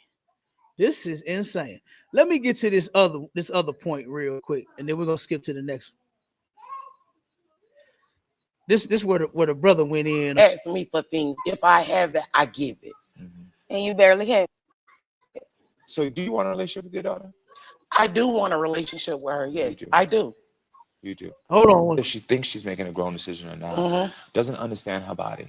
And correct. Understand. I think this is the part right here. Through what I'm going through. Do you think that you ever take the time really to understand what she's been through? I have took the time out to understand her and what she goes through. Listen to this. Yeah. But to be honest with you, that's some fairy tale stuff. That's some fairy tale stuff. The things that we know. This woman is crazy, y'all. This broad is the monster, not the baby. She made the baby a goddamn monster. She said that this is some fairy tale stuff, when she had the video of her mother calling the police on her and set all of her belongings out on the curb. How's that fairy tale? How's that fairy tale to where you turn around outside? Keep them out there for me, please, because they running by this camera. The little ones might just stand guard. You can sit in here.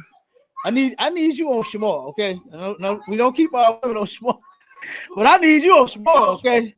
Because they might knock that camera over. Okay, look, y'all, you couldn't see this one, my shot. This one was tiny. She wasn't like her big cousin, tall. You understand? She tiny. Ran in here to her daddy. You hear me? She running in here. This Officer Bard's daughter. She done ran in here to her daddy, boy, and about to knock that camera on the floor. So I need you on Shamar, okay? You are officially a part of the Shamar department today. All right. But she said that this stuff that she's telling is a fairy tale. When you put her out the house, she had nowhere to go at the age of 15, sleeping with men to have a roof over her head. Adult men, and you call this fairy tale? That's hell, huh? Yes, that's hell. I'm not gonna put my children, I'm gonna deal with you. I'm gonna deal with you. You understand? I'm gonna deal with you. You understand? To where you ain't gonna be running away. You gonna do what I say. That's what you're gonna do.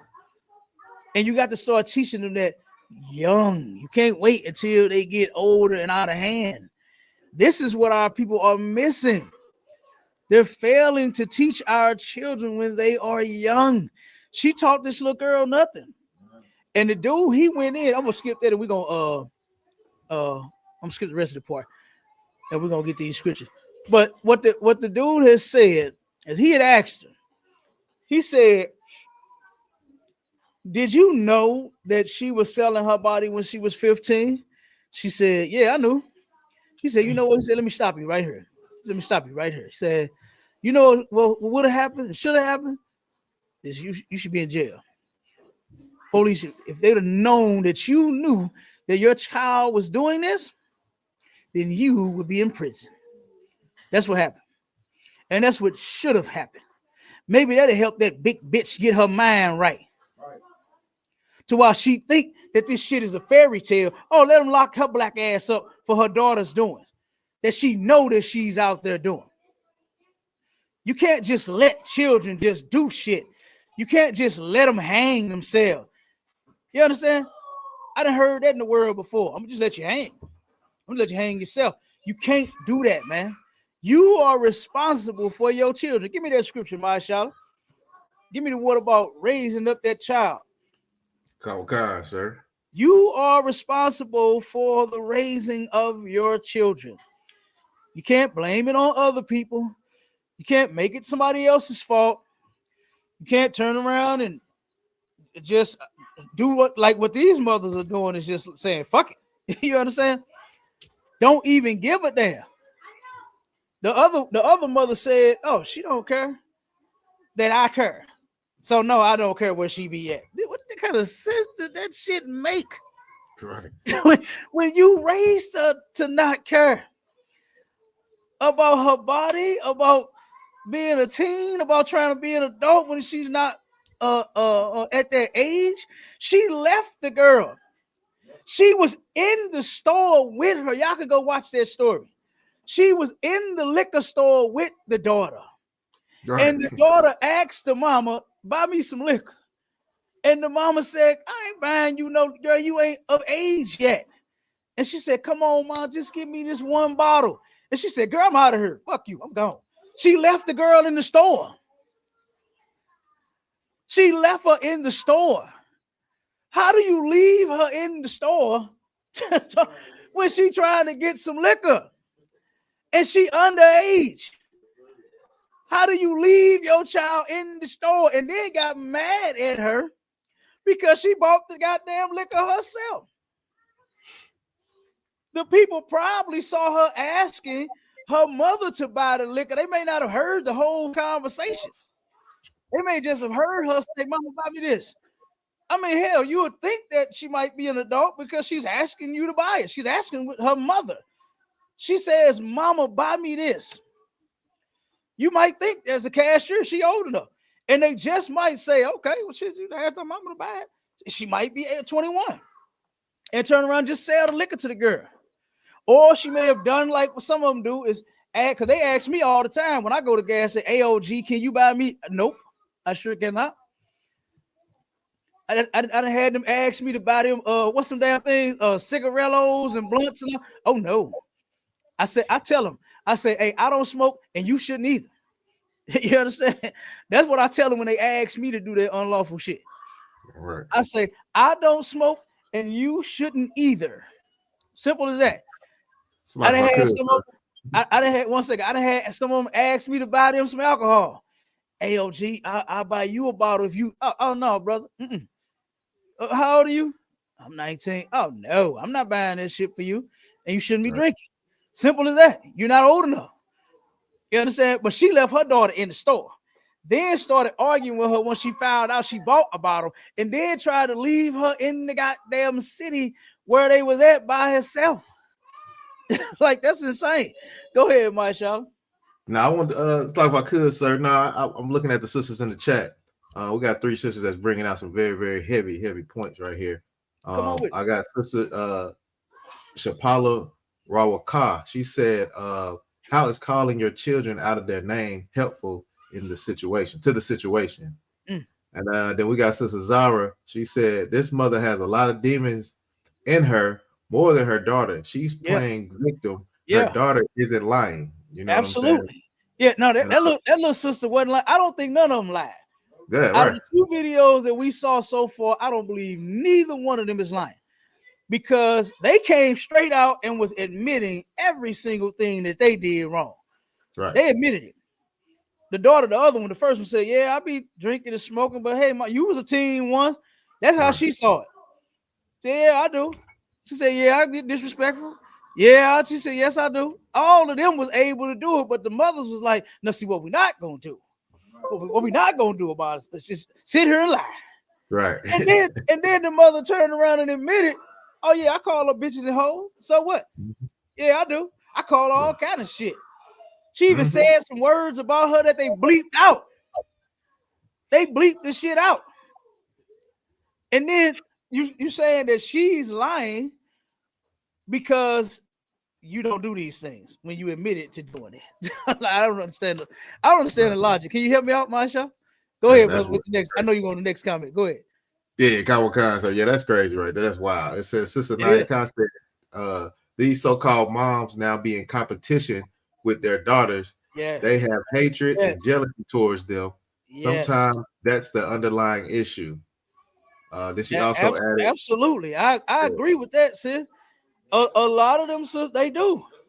They get when those little girls of theirs start budding, and y'all know what budding means as far as a flower, so it's a blossom. You understand? Most of those mothers, they do get jealous of them daughters. You understand? When that's just the cycle of life. Right. Mama, you getting old now. You understand? You getting old. The daughter is supposed to come in and take over. You understand? She's supposed to be just as beautiful as her mother used to be. You understand? She's going to take not take your place like, you know, your man and all that. Nothing sick. You understand? Nothing sick. She's just the next up in the generation to be just as beautiful as you were when you were young and coming up. And then when you're of age and some man is available for you and you're available for him, then you're supposed to make his world everything. He's supposed to turn around and make your world everything. That's the cycle of life.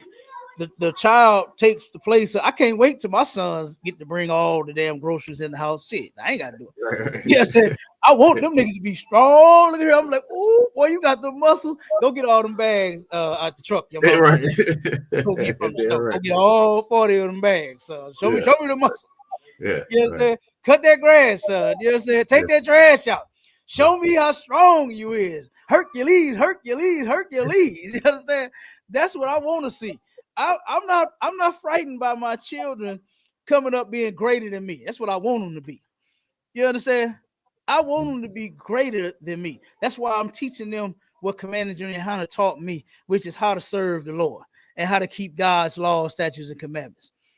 You understand? But you right, sis. Those mothers, they have a hard time with seeing that through. Those little girls start looking, you know, mama gained a couple of pounds and shit. And those little girls come through looking just as good and young as mama used to look. And you looking at them old pictures, talking about how your daughter looked just like you when she was that age, when you was 19 and 20 and all that. And then you start hating it for some odd reason. You start hating it. Well, guess what? Our sisters are beautiful. The Lord made y'all to be that way. Can't you see them? Look at these brothers' wives. Look at these brothers' wives, man. They got some beautiful wives. Yeah, I'm right, Right? Cap. Beautiful little princesses that's going to eventually become an adult. And guess what? She's going to be somebody's beautiful wife too. Nothing to get jealous about. That's just how it is. Go ahead, Marshala. Now, what I was gonna say, Cap, it was heavy that you brought that out because, like you say, like our young warriors, they growing up. We want to say, hey, look, I see my son and then my warrior there. He been there lifting weights, doing push-ups. You know what I'm saying? Look, I just look, 1 second, warrior. I just seen him at camp looking strong out there. You understand? Yeah, hey, tell him, Unc, see him pushing that iron. You hear me? I Yeah. can tell you pushing that iron. Look, Yeah, he want to be strong out there, solid and on swole. Damn right. Yeah. Tell him get it. Yeah, damn right, sir. He want to be strong. You know what I'm saying? And just like he get out the shower, I'm like, hey, put this cologne on, put this on. You want to smell good? Like we want to pass that on to our kids. You know what I'm saying? Because we know you're getting taller. You know you're getting handsome. You know what I'm saying? Your features start to come all out and stuff like that. So no, as men, we definitely want to pass that torch on to our kids. Like whatever knowledge that we have, we want to pass it on. And it's crazy that the women see that. That the women see that and they don't do that. So the last comment is they don't want them to be a better person than they were. Shaking my head. I know that's why this is why it's very emotional for me. You know what I'm saying? So yeah, I understand, sister. You know, I understand. Listen, that hit me in a spot. You understand? To hear these stories and to see, you know, that these and they not lying, man. That's the thing that nobody wants to believe these children when they say that they going through certain things, because a lot of these parents don't protect them the way that they should. You can tell. Listen to the mama. Like I said, if you go back and watch them videos, you'll hear that daughter tell her, the one that was out selling her body, that said that the mama does the same thing. That's what she said. She said, oh, she do it too. That's where she got it from. But to turn around and make her be the villain. Now, she's not supposed to be selling her body. I'm not in agreement with her doing it just because she got it from her mother. You understand? But I'm just making the point and showing you how that psychologically this stuff is, they're tearing these children up. They're destroying the kids. Because here you are doing the same thing, and then you want to put the daughter out for doing what you do and what she got from you. That's crazy.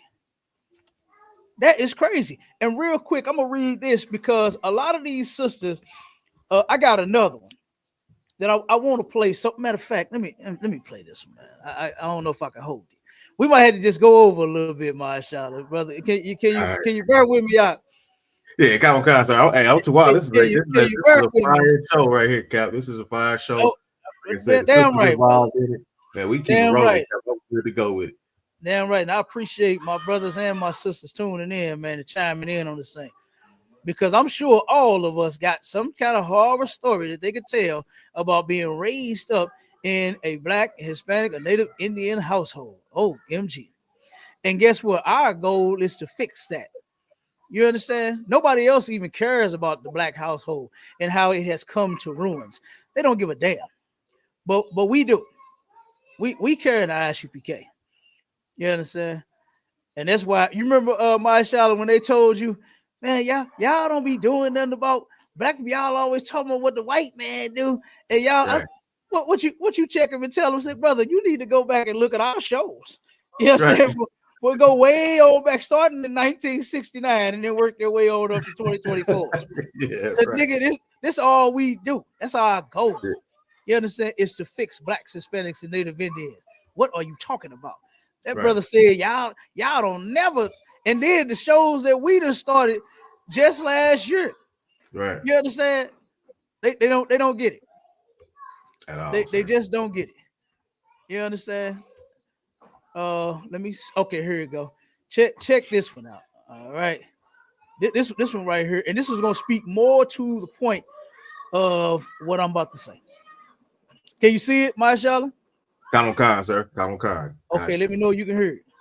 Video of her. Hear you too, yep, I got you. Can you hear it? Yes, sir. Come on. Okay, Most High Christ. Check this out. as little wet knots at me. This is the mother fighting the daughter, right? This is a video of the mother throwing things at the daughter, right? Throwing objects and glass and bottles and everything at the daughter in the house. Now she's an adult, mind you. Check this out. And one of the glasses almost hit my 3-year-old. After the whole, she tried to stab me with the switchblade. She went in the house. I came outside the house because I was. And this mother is in the back, backstage, smiling and laughing at this. She has a lot of demons. Did you see her face? Wait, look at the mother's face. And if anybody need these videos, I'll send y'all the link to them. You understand? Hit me up. You understand? And I'll send you the link to all these videos that I'm playing and the other ones that we got to where you can go and see and watch this stuff for yourself. But the mother is in the background laughing. She almost hit the baby, the grandbaby. She almost hit the grandbaby. And she's in the background laughing at this, throwing bottles at the daughter, tried to stab her and almost hit her granddaughter. This is crazy. On the phone with my husband at the time, and she came from on the side of the house. So I'm thinking she's gonna get in her car and leave. I go down the steps because I'm still on the phone, not paying her no mind. And she was like, yeah, you bleep. And she backed up the car and she proceeds to hit me. But my grandma, she jumps in front of me and grabs me. So she backs up again and she proceeds to come forward again. Is that her mother or yes. your father? So that's her mother that tried to grab you out yes. of being hit by her car. Yes. You hear this? I'm like, my mom, since I was 12, I done had problems with my mama. 12 years old. It's been constant chaos, constant fighting, constant bickering, the favoritism between me and my brother with her. I don't think I can fast forward this one. I don't think it will allow me to skip past this one. But I want to skip to the point so bad. We might have to just let this one play out a little bit. She's going to get to just listen to it because the story is already horrible.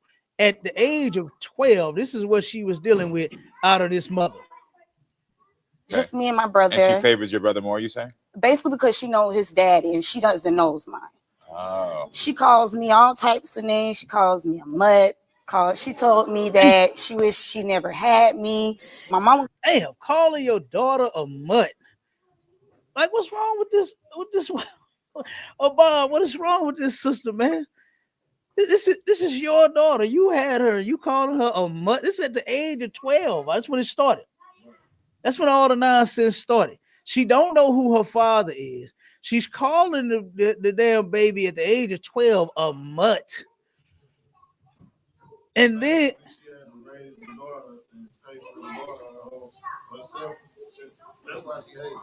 yeah, because she didn't know who the daddy was. Yeah, she was sleeping around and don't know who the daddy is and took it out on the baby. You don't take that kind of stuff out on the baby. That was your doings. That was your actions right there. Not your daughter. She didn't do that. You understand? She got pregnant with me at 12. Oh, so she had me at an early age.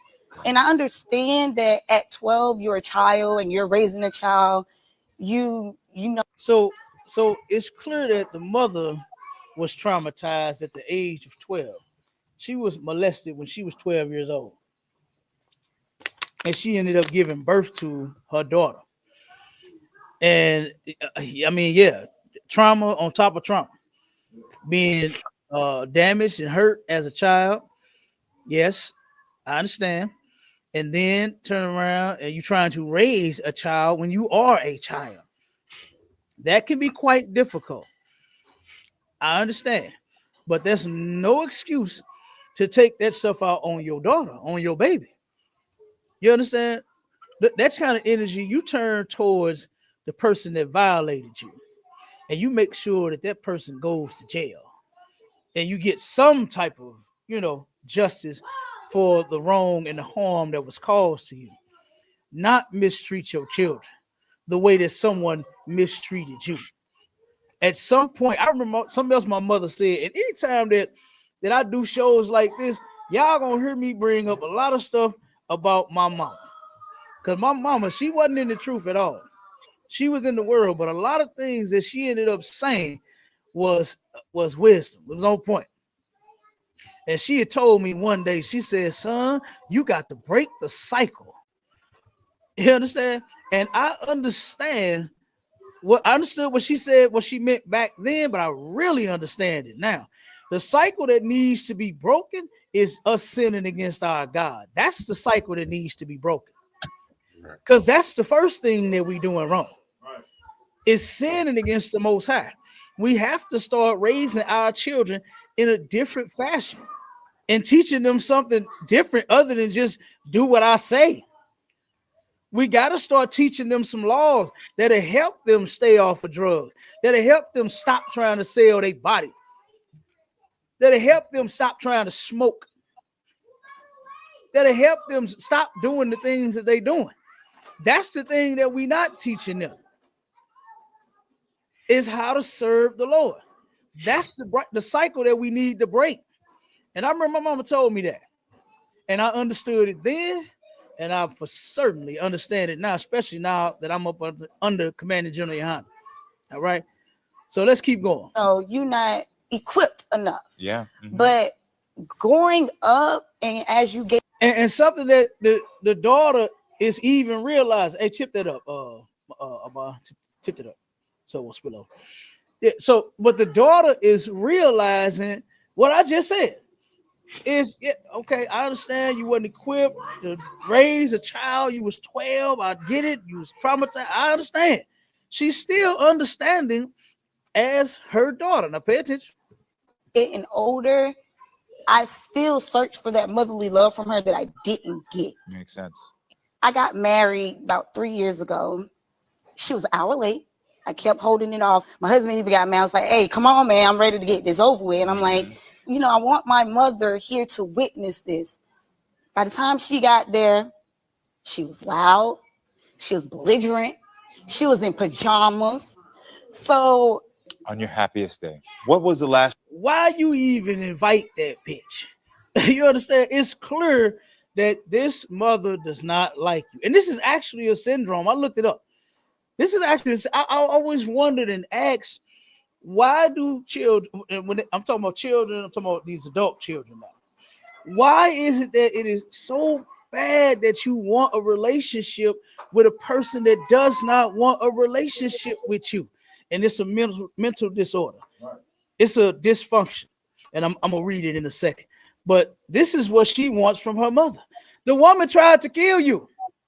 She tried to run you over, what they call it, vehicular homicide. Yes, sir. She tried to run her over twice with a car. I look at my kids, boy, listen, I'll jump in front of a fucking car for mine. Won't I, sir? Damn right. I'll jump in front of a car for mine, not turn around and try to run one over. Like, God damn. Are you kidding me? This woman tried to hit her. She threw glasses and bottles at her while she was in the house. The sister recorded it. You can see all of the glass and all of the broken shit that she was throwing at the daughter. Then she tried to stab her. She almost hit her and the granddaughter with the bottles she was throwing.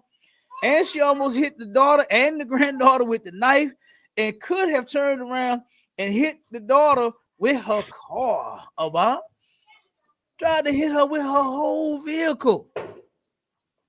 And she turned around and she says that she wants a relationship with her mother. She came to the wedding, what she say? An hour late. She turned around and what else did she say? Shit, so much. She was loud. She had on pajamas. Come on, you clearly didn't want to go. Why would you even invite this woman, knowing that she don't like you? And that's just the thing that our people gonna have to realize. You don't have to be around people just because they're family. This is she's not trying to change. This mother, if you watch this video, if you look at this video at the mother's reactions, how she's laughing all in the background. You understand? Turn the TV on so you can and put it on the channel so people can see it behind me. while it's playing. If you see this sister and her actions, she is not trying to change. She's not trying to have a relationship with her daughter. She's just not. And here you are as the daughter, you still want to have a relationship with your mommy. I just want my mommy. When your mommy don't want you, baby, you're going to have to realize that. You have to lean towards your husband for the things that you need, that your mother didn't give you. You're going to have to get teaching and hugging and kissing from your husband and just deal with that because your mother doesn't want to give it to you. I can't wait till the mother come out there. You understand? But go ahead, Marshala. Salaki, sir, we had a brother requesting a scripture to be read, and also we have Sister Naya Kai on stage as well, sir. Oh, we got the hey, shalom, sis. Y'all was small. What's going on? I'm Tawab, sir. Yeah, right. Q, we'll read the scripture in a minute. We got you. We get to it. Let us get this out, and then we'll read your scripture. All right. Matter of fact, no, just read it now, Marshala. Read the scripture for the brother now.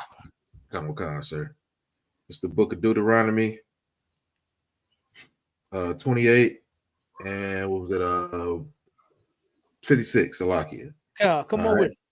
In the book of Deuteronomy, chapter 28 and verse 56, it says, "The tender and delicate woman among you, which would not adventure to set the sole of her foot upon the ground."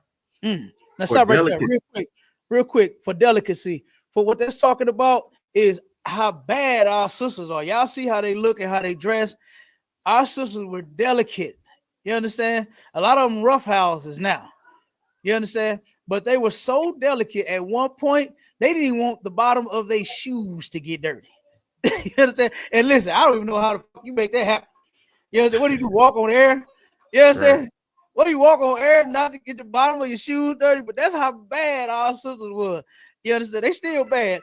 They still, you know, so we getting them back there. They getting delicate. You understand? Commander YAHANNA is getting them delicate again to where they don't even want the bottom of their shoes getting dirty. You understand? The tender and the so sweet and tender. You remember that song, Marshala? Tender love, tender love, love so tender, wanna be close to you. That's who that's talking about. Our sisters, they so tender, they so sweet. You understand? And they so tender and so sweet, they don't even want their shoes to get dirty for delicacy. You understand? Keep going. And tenderness. Keep going. Her eye shall be evil toward her husband, toward the husband of her bosom. Her eyes is evil toward her husband. You notice that none of these fathers are around. None of these fathers are in the picture. So she did some evil to that man a long time ago and got rid of him. You understand? And keep going. Okay. And toward her son and toward her daughter. And toward her son and toward her daughter, especially them girls. You understand? They evil towards those sons in most cases because the way they raise them. You understand? They raise them to be soft and effeminate. They don't raise them to be strong and soldiers and masculine like what boys are supposed to become when they're, when they men. And them girls, this is how most of our daughters get treated in black households by their big, bad black mamas. 12 years old. Ain't no way you should be calling your 12-year-old daughter no bitches and hoes and knowing she's out prostituting for a place to stay when you put her out. You put her out. And she has this behavior because of you. One of them even said it. She said, "This is how you talk to me all the time." And then she tried to come out on the stage like one of the sisters said and play victim. She tried to play victim. I'll see what we're not going to do is sit up here and lie. But then say, "Oh, yeah, I call her bitches, hoes, and beep, beep, beep, beep, beep, beep." They bleep the rest of it out. You understand, Abba? To where we couldn't even find it. We couldn't even find out what she said because they bleeped it out. It was so horrible what she calls her daughter. They bleeped it out. So what is she talking about? Trying to play victim, talking about the young lady was lying. No, she didn't. She ain't lie on you. She did not lie on you. And you're not a victim. Your daughter is. Your daughter is the damn victim. You understand? So go ahead, my Shauna. I think he just wanted Was verse that 20. it? Okay, that's it. Yeah, Okay, that was it. Okay, most high Christ. All right. So yeah, that's happening right now today. We're watching the videos about it. You understand? We're watching the videos about it. Let me finish the video. I'm play a little more of the video, and then we'll get my sister to see what she got to say. 1 second, let me get back to it. Hold on. Okay, there we go. A straw for you with your mother. When she called DCF on me. Oh, she called for Child Protective Services? Yes, she called them on me twice. And I have the email to prove. I had found the email in the phone that I gave her. This lady do not I'm like, why would you call DCF on me? You know I take care of my children. And what was her response? She laughed and called me a clown. She laughed. Look at her. She laughing now. Like, she think it's funny. What type of mother is that? What are the things that you need your mother to do? One, I need her to, I want to have a mother-daughter relationship with her. News flash, baby girl. Look at that face. Look at the face the mother just made. Really? Really? She don't want to have a relationship with her daughter. She called DCFS on her and lied. And laughed in the girl's face about it. And you still want to have a relationship with this woman? You can't. Can't you see that you can't have a relationship with this woman that gave birth to you? She don't want one. Look at her face. Like, go out, spend time together, look talk. She said, I don't. Not argue, like, but talk. You only have 3 grandchildren. She don't want none of that. And those are all my kids. She don't want to go out with you. I want you She don't want to talk to you. Didn't you see her, Bob? She said, no. I don't. She don't want no relationship with this girl. And this daughter is just so desperately wanting a relationship with her mother. Oh, poor baby. To actually partake in their lives, not just, oh, well, I'm getting them this weekend. And then when the weekend comes, well, I got something to do. My life is challenge more. Something here. Then she want to turn around and have a relationship with the grandbaby.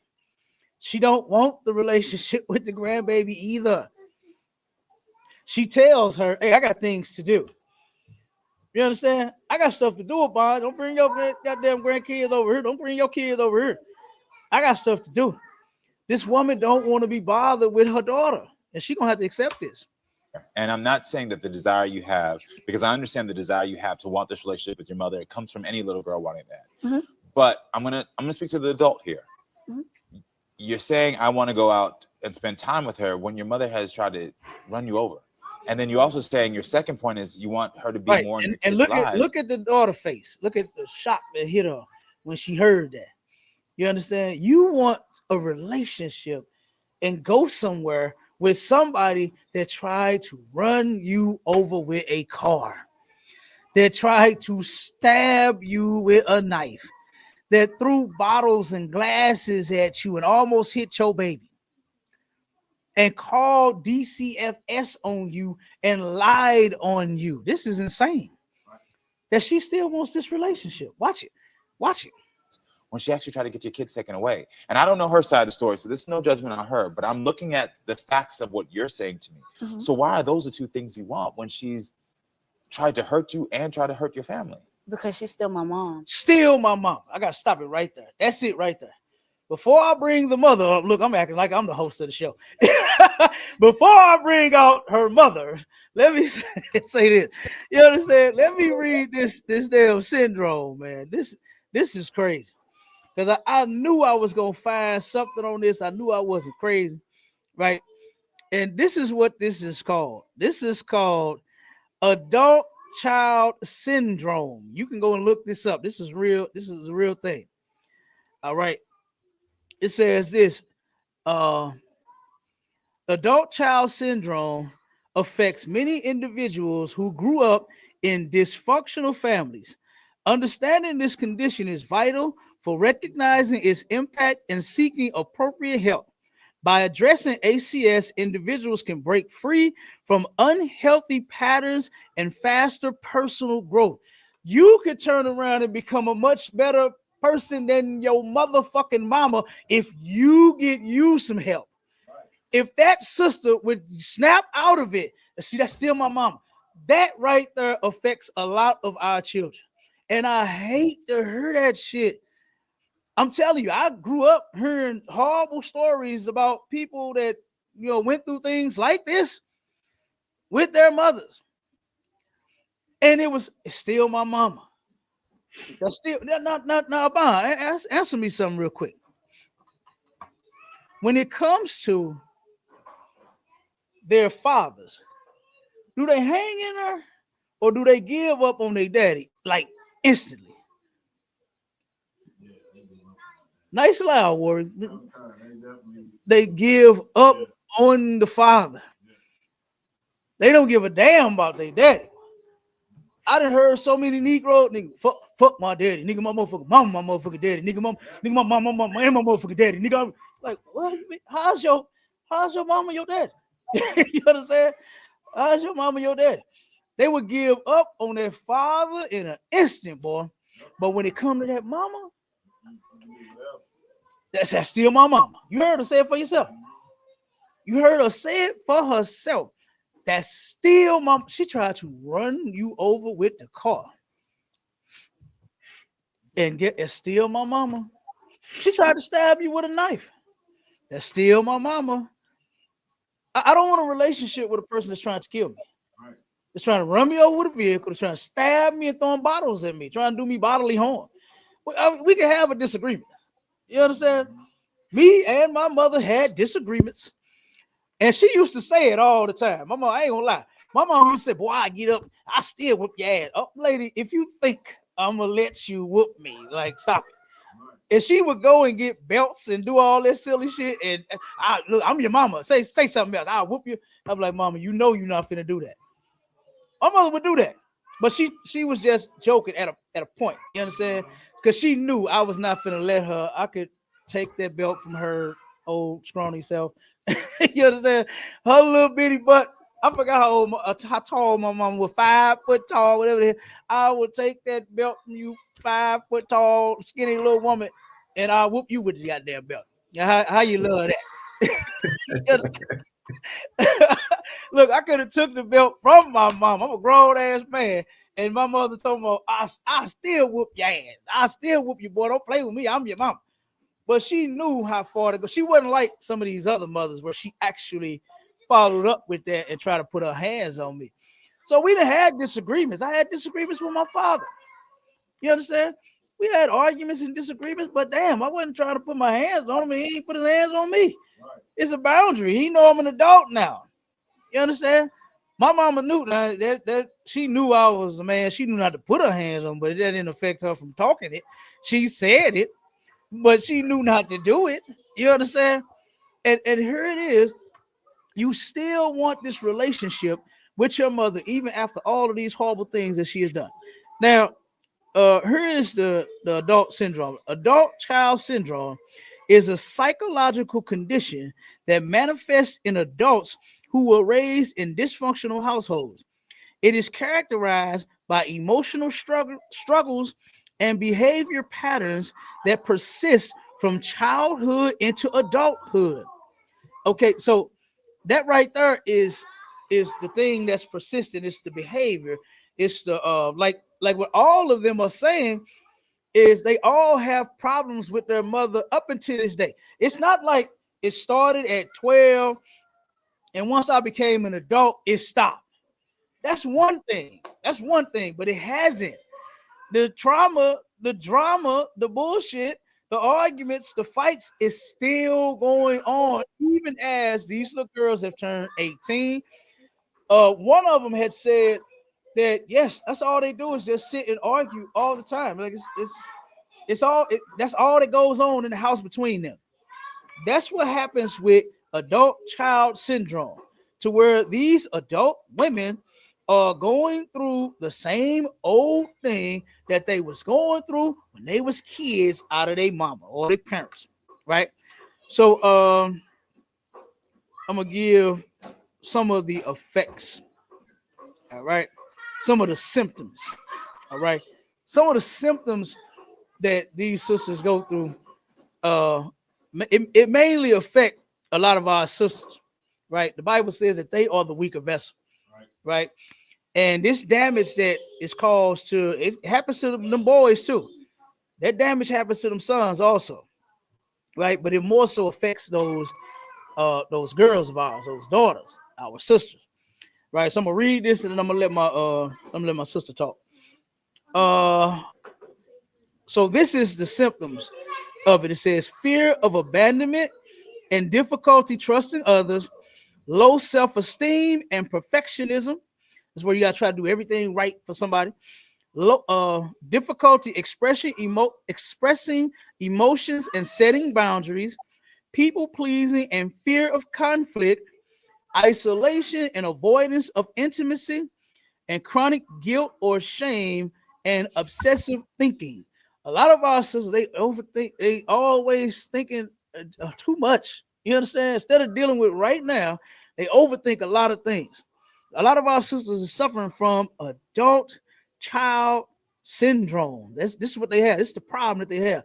When you are trying and wanting a relationship so bad with somebody who don't want you, when what she said, that's my mom, that's still my mom.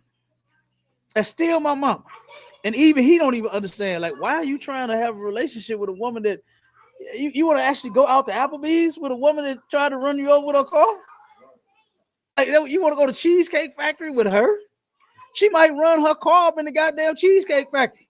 She might tell you she going to the bathroom, and seconds later, woo, she run the goddamn Chevy right through the window. Like this woman right here, I wouldn't trust being around this lady. She got some issues. And then it says these symptoms can lead to issues such as addiction, depression, anxiety, and challenges in forming healthy relationships. And it says, so if you have identity, if you identify with any of these symptoms, to seek professional help. You understand?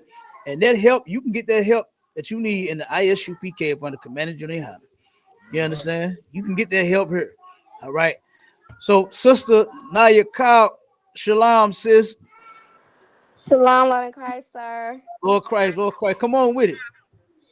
So this whole like subject is it's touchy for me because the sister that was on the stage right now, like she was me, and so I had like first daughter, my first child I had when I was 17, and my family used to say, especially the women in my family, oh, she ain't gonna be about nothing. She gonna be just like her mom and all this type of stuff. So, I proved them wrong.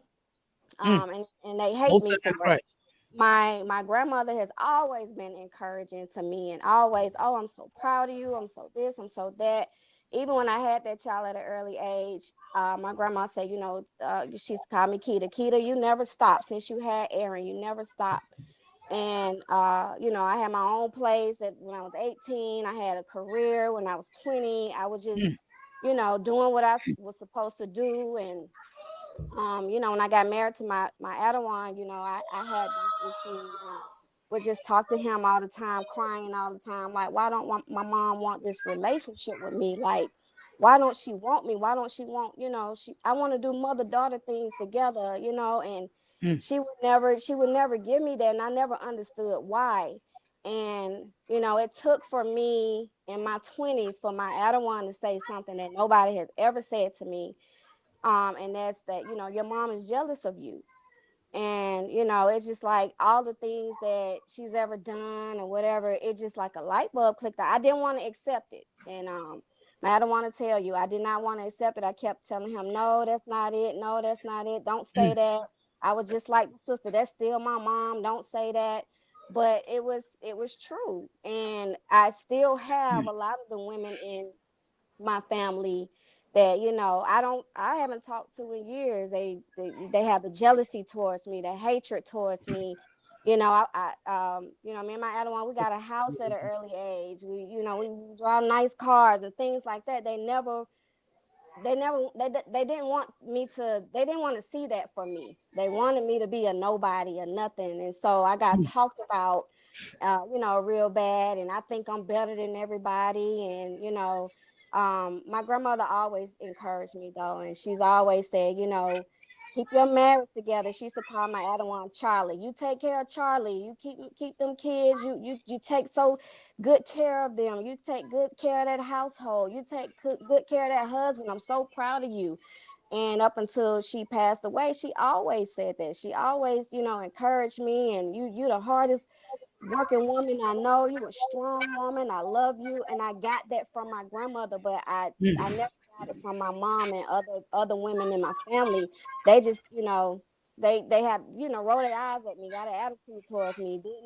They would say things or make up things about me. And you know, and not just women in my family. I can walk into a room and people just, other women just automatically don't like me. And I'm the nicest person in the world, you know, especially to my sisters. I love my sisters and I try to, you know, get on with my sisters and get along with them. And it just, I used to do this too with my other one, just come home crying like, what is it? Why don't nobody like me? Or why, you know, why other black women don't? And it was just like, he just said, you know, you just have something about you that, you know, either they don't have in themselves or that, you know, they're just jealous about. And so I dealt with this sister talking about right now. I dealt with that with my mom, and still sometimes up until this day, you know, if you know, me and my other one, we're very entrepreneur minded. So we might have something we got to go do with our business, and it's like, can you watch the kids? Oh no, I got stuff to do, and it could be something very important, you know. But that's how she would show me. So I had to get to the point, like my other one said, you know, you got to get over it. You know, she don't want the same thing that you want. So you know, I finally got past that point, but that's why I say this is so heavy and so personal for me, because I know exactly what these sisters are talking about, and I experience the jealousy and the hatred from your own mom, from your own aunts and you know, cousins and things like that. But you know, I had a strong grandmother who, you know, she kept me here, and I really feel like even if it wasn't for my grandmother, that the Most High been with me since I came onto this earth, because I never had the tendencies to go out and search for love here or do some of these promiscuous things that you know, a lot of these girls are having to do. I never had that in me.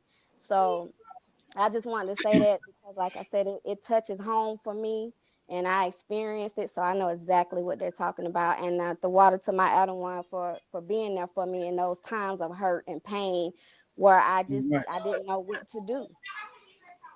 Damn right. So give my sister a hand for that, man. You understand? Give my sister a hand for that. You understand? I don't even know your mama, but I can tell you ain't nothing like her. You understand? Ain't nothing like her. You know, I know you shared a couple stories with us, you know what I'm saying, before. And I know you're nothing like your mother. You're actually a very beautiful sister. And thank the Most High that my brother was there with you too. You understand? To tell you the thing. That's why I said you just proved what I said a little while ago, which is you got to get whatever you got to get from your husband. You understand? Whatever it is that you didn't get from him, I mean from her, your mama, you got to get it from him now. You understand? You got to get the reassurance and the hugs and the love and kid. I know it's not the same, but you got to depend on him, because just think about it, sis. You could have turned around and fell into a dark place and messed up your marriage and y'all relationship. You understand? To the point to where you wouldn't have all these wonderful years that y'all got behind y'all belt. Damn near 30 years. You understand? Of being together. That's beautiful. That is a beautiful thing. And then the little beautiful kids, and you know what I'm saying, my little snacks and my little sugar and all the, oh my God. And then my little warrior out there at camp. I seen him out there at camp. You understand? Being a soldier, holding it down. You understand? So, like I said, and that's a good thing, that you did not, like I said, fall deep off into that, because because that could have happened. Because I know a lot of sisters that do. You know, like I said, you all look successful. Y'all doing y'all thing with the businesses, the children, and everything, and staying together. That right there, you understand, is what we celebrate in the ISUPK. Staying together, holding it down, making it work. I know it ain't been peaches and cream. Ain't nobody relationship just filled with peaches and cream and lovey and dovey all the time. Sometimes people argue. Sometimes people get mad at each other. Sometimes people go so far. I don't want you no more. I don't want your ass either. They go that far sometimes. But guess what? They holding it down. You understand? And that's a beautiful thing. You understand? That's a wonderful story to turn around and be able to fight them demons. Because so many of our people don't have that, and they can't do it. You understand? I don't know what this sister husband is doing, you know, but I said I can't say because he's not there to, you know, speak on anything. But the brother, he gonna have to work on that woman. He gonna have to work on her. He should have told her, baby, no, you not going back around your mama. She tried to run you over. Ooh. She tried to stab you. You ain't finna go to motherfucking Applebee's with that bitch. I'll be damned if I let my woman go to IHOP with a motherfucker that tried to stab her and run her over with a goddamn car. And I almost hit my baby with the knife and the goddamn glasses.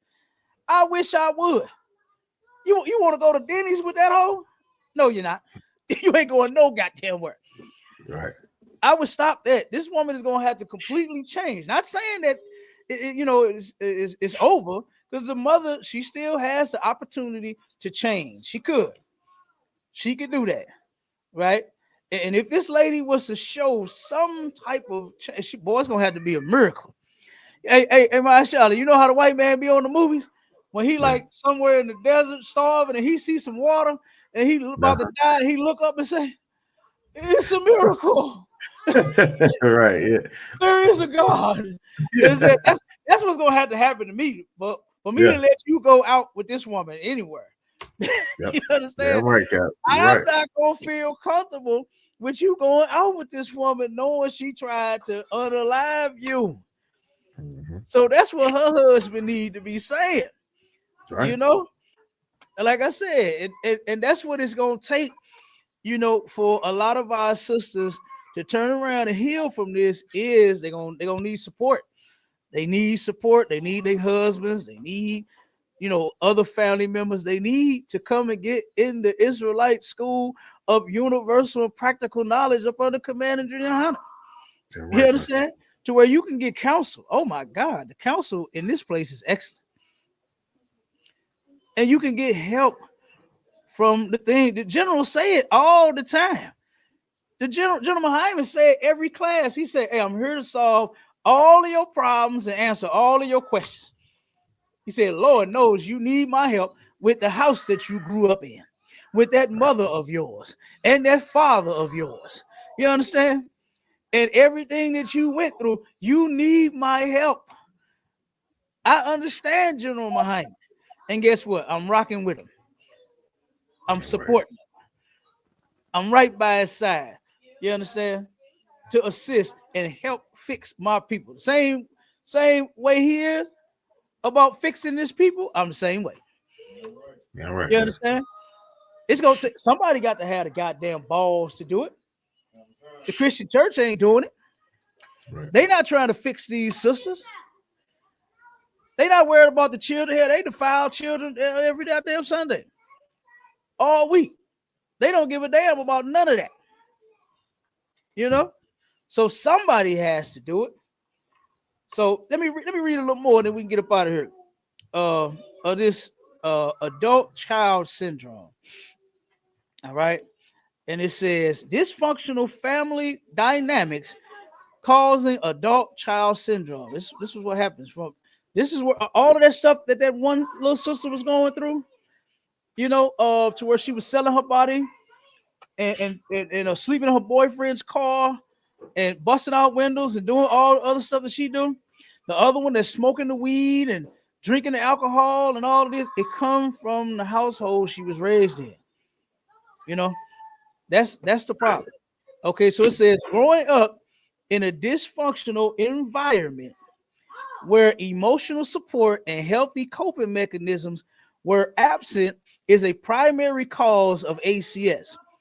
Dysfunctional households often involve addiction, neglect, or abuse, leading to negative behavior patterns that persist into adulthood. They what did they say about my sister? That you gonna be this and you gonna be that, you ain't gonna be shit. What did Eddie Kane Sr. tell Eddie Kane Jr. on the 5 Heartbeats? You ain't gonna be shit, cause I ain't shit. Right. Oh, damn that shit. You understand? What we gonna do is we gonna raise our children differently so they can grow up and be the shit. Fuck all that. Right. Yeah, right. You understand? To Yeah, hell right. with that. That's what we gonna do. That's what we teaching them in here. You understand? You saw General Hyman passing out all that money for all of the extras and the kids, the report cards and grades and good behavior. I started to say, Daddy, I got a good report card. I'm gonna give me some money. Yeah, Right. I'm gonna show him my report card, Bob. I got all A's. I was gonna get me some money. Okay. Yeah, right. But let me read the next one. It said, now this is impact or trauma and I'm sorry, impact or trauma and neglect on adult child syndrome. It says traumatic experiences, including physical or emotional abuse, leave deep emotional scars. Unhealed trauma contributes to ACS, causing ongoing mental health issues and difficulties in forming healthy relationships. Emotional neglect, where a child's emotional needs are unmet, can also lead to ACS.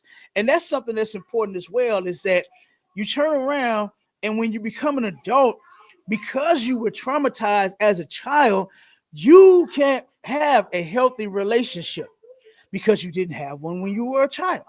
You saw all of the arguing. You saw your mama putting every man out the house. You saw, hell, they all of them was touching on you and looking at you and in your room, and you understand, all kind of stuff happened to you as a child. Okay, and then when you become an adult, you yourself cannot have a healthy relationship because you was not taught to have one. You were so traumatized, right? You don't know how to function. You don't know how to. You think dysfunction is functional. That's what they really think. Our people really think dysfunction is function when it's not. You're dysfunctioning. A machine that is dysfunctioning it's going to break totally down soon. It's going to break all the way down. If your flat screen got a line through it, in a minute you ain't gonna be able to see shit. I guarantee it. It starts with that little line, right? That's when you look. You're gonna have to get a new TV. You probably can still see the movie, but it be the color be off a little bit on this side, and it'll be playing and clear on that side. But eventually, you're gonna have to get a new TV. The same way you do your phones. Y'all break y'all phone. Oh my God, y'all break them damn cell phones, y'all. Y'all spend all of that money for the goddamn phone, and then you break the damn thing. It start with a little crack, and then it got a whole bunch of cracks, and then it got dips and gashes in it, and just all kind of shit. You can't see nothing on the phone. Like, how can you see on that phone?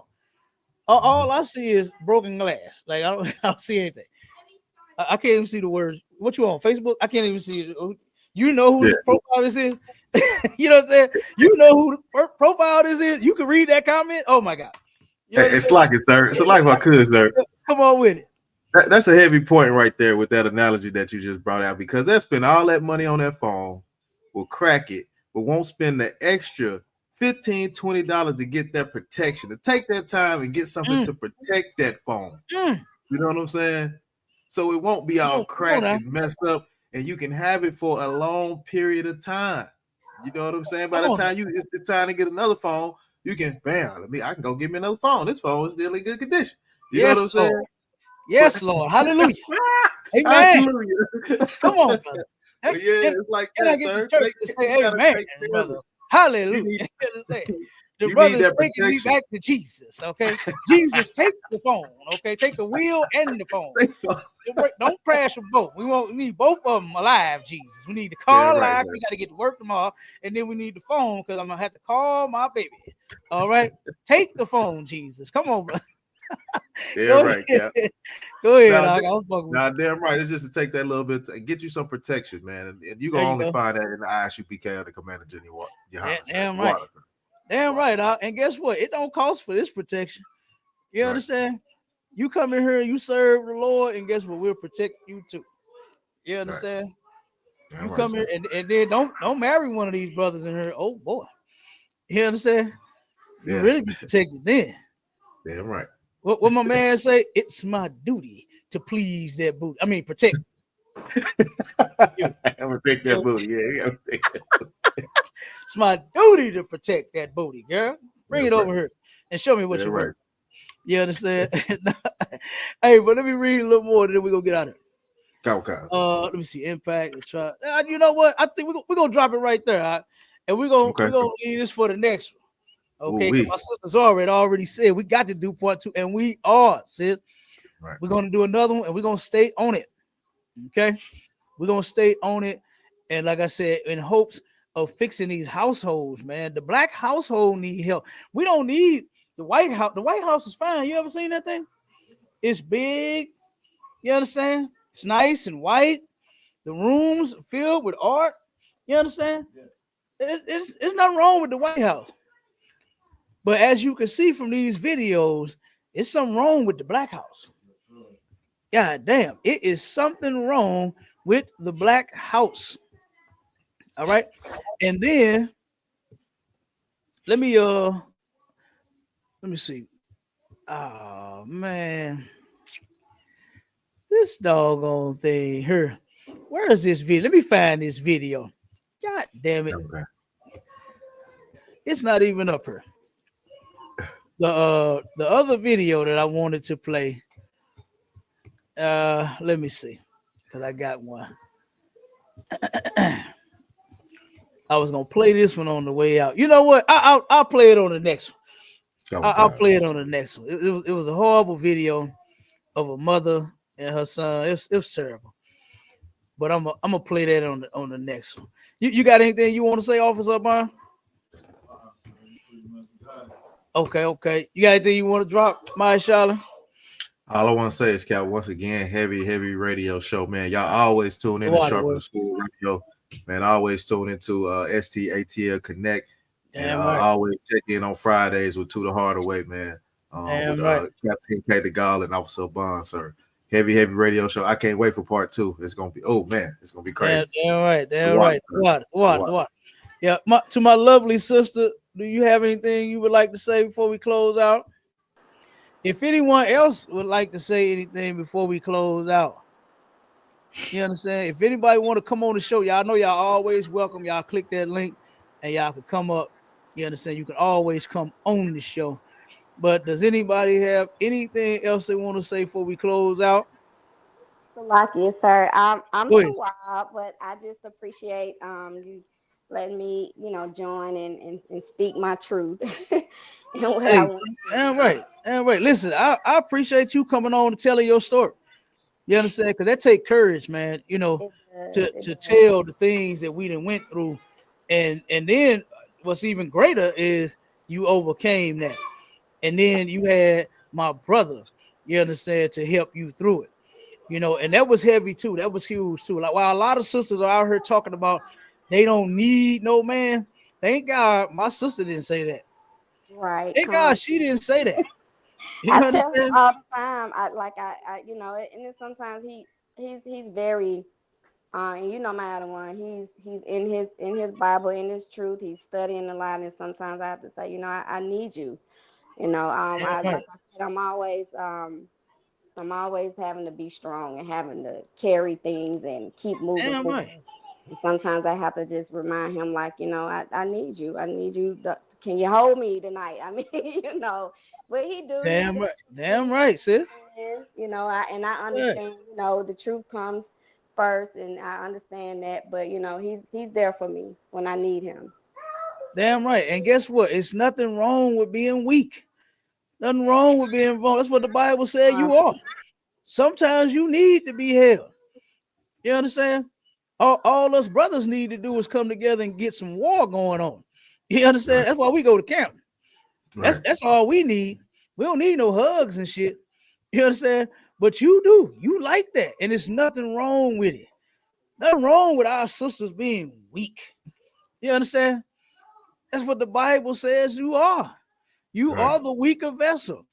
Sometimes up here, you can't handle it. Sometimes it can get just too much. You understand? It can be too much up there for a woman. And that's what that big old strong Negro is for. And look, and already he handling it. You understand? Yeah. He told baby, don't worry about it. Oh, I got you, baby. And like you said, you already cuddling up next to your teddy bear. You understand? Say, I need you to hold me tonight. Like I said, that's a good thing. That is an absolute good thing that you have not fallen, like I said, into that dark place to where a lot of our sisters go and say they don't need no man. And like I said, that's strength too. That shows that you are truly strong. You understand? To where you can say, you know what? I need my man. Matter of fact, baby, I need you tonight. Can you come and hold me? You understand? I was feeling some type of way. I was about to start crying, but I saw you. So please come and hold me. Ain't nothing wrong with it. That's excellent. That's excellent. Like I said, for you to even say that. So, like I said, that's what we doing here in ISUPK. Is keep people together, man. Not none of that divorcing and fighting and killing and arguing and all of that. None of that stuff, man. We love each other in here. You understand? We love each other in here. And like I said, that's huge. That is huge that you two worked that out, brother. That's excellent that you were there for my sister, that you even knew what to do. You understand? To be there to help guide her through. And look at where she at now. She cold with it. You understand? The sister cold with it, brother. Yeah, damn right, sir. You understand? Cold with it. They hit me talking about some cap. I got that license. I got that that dealer's license. You understand? Like, come on. Like, she cold. You understand? The sister got several trades up under her belt. Y'all own businesses and things, man. Listen, okay, y'all doing y'all thing and keep doing it. The water, sir. Keep doing it. Most high in Christ. Damn right. Keep holding her at night whenever she wants to be held. Okay. Right, what's that dog? I like to be hugged. You know what I'm saying? What doll is that? Cap, you know, what is that? I like to be hugged. Which one was that? Who know that doll I'm talking about? Well, I like to be hugged. It's one of them damn things. I'm gonna look that doll up, sis. That's gonna be you. Cap, you know, hey, you know, I take on one of them trips. You ain't got to pack no luggage. You know what I'm saying? It's time to go now. It's time to go now. They finna hit the road. You understand? Down, you know, down, and you know. Okay, I know what time that is, brother. Time to get off the show now. Hey, but look, we gone, Israel.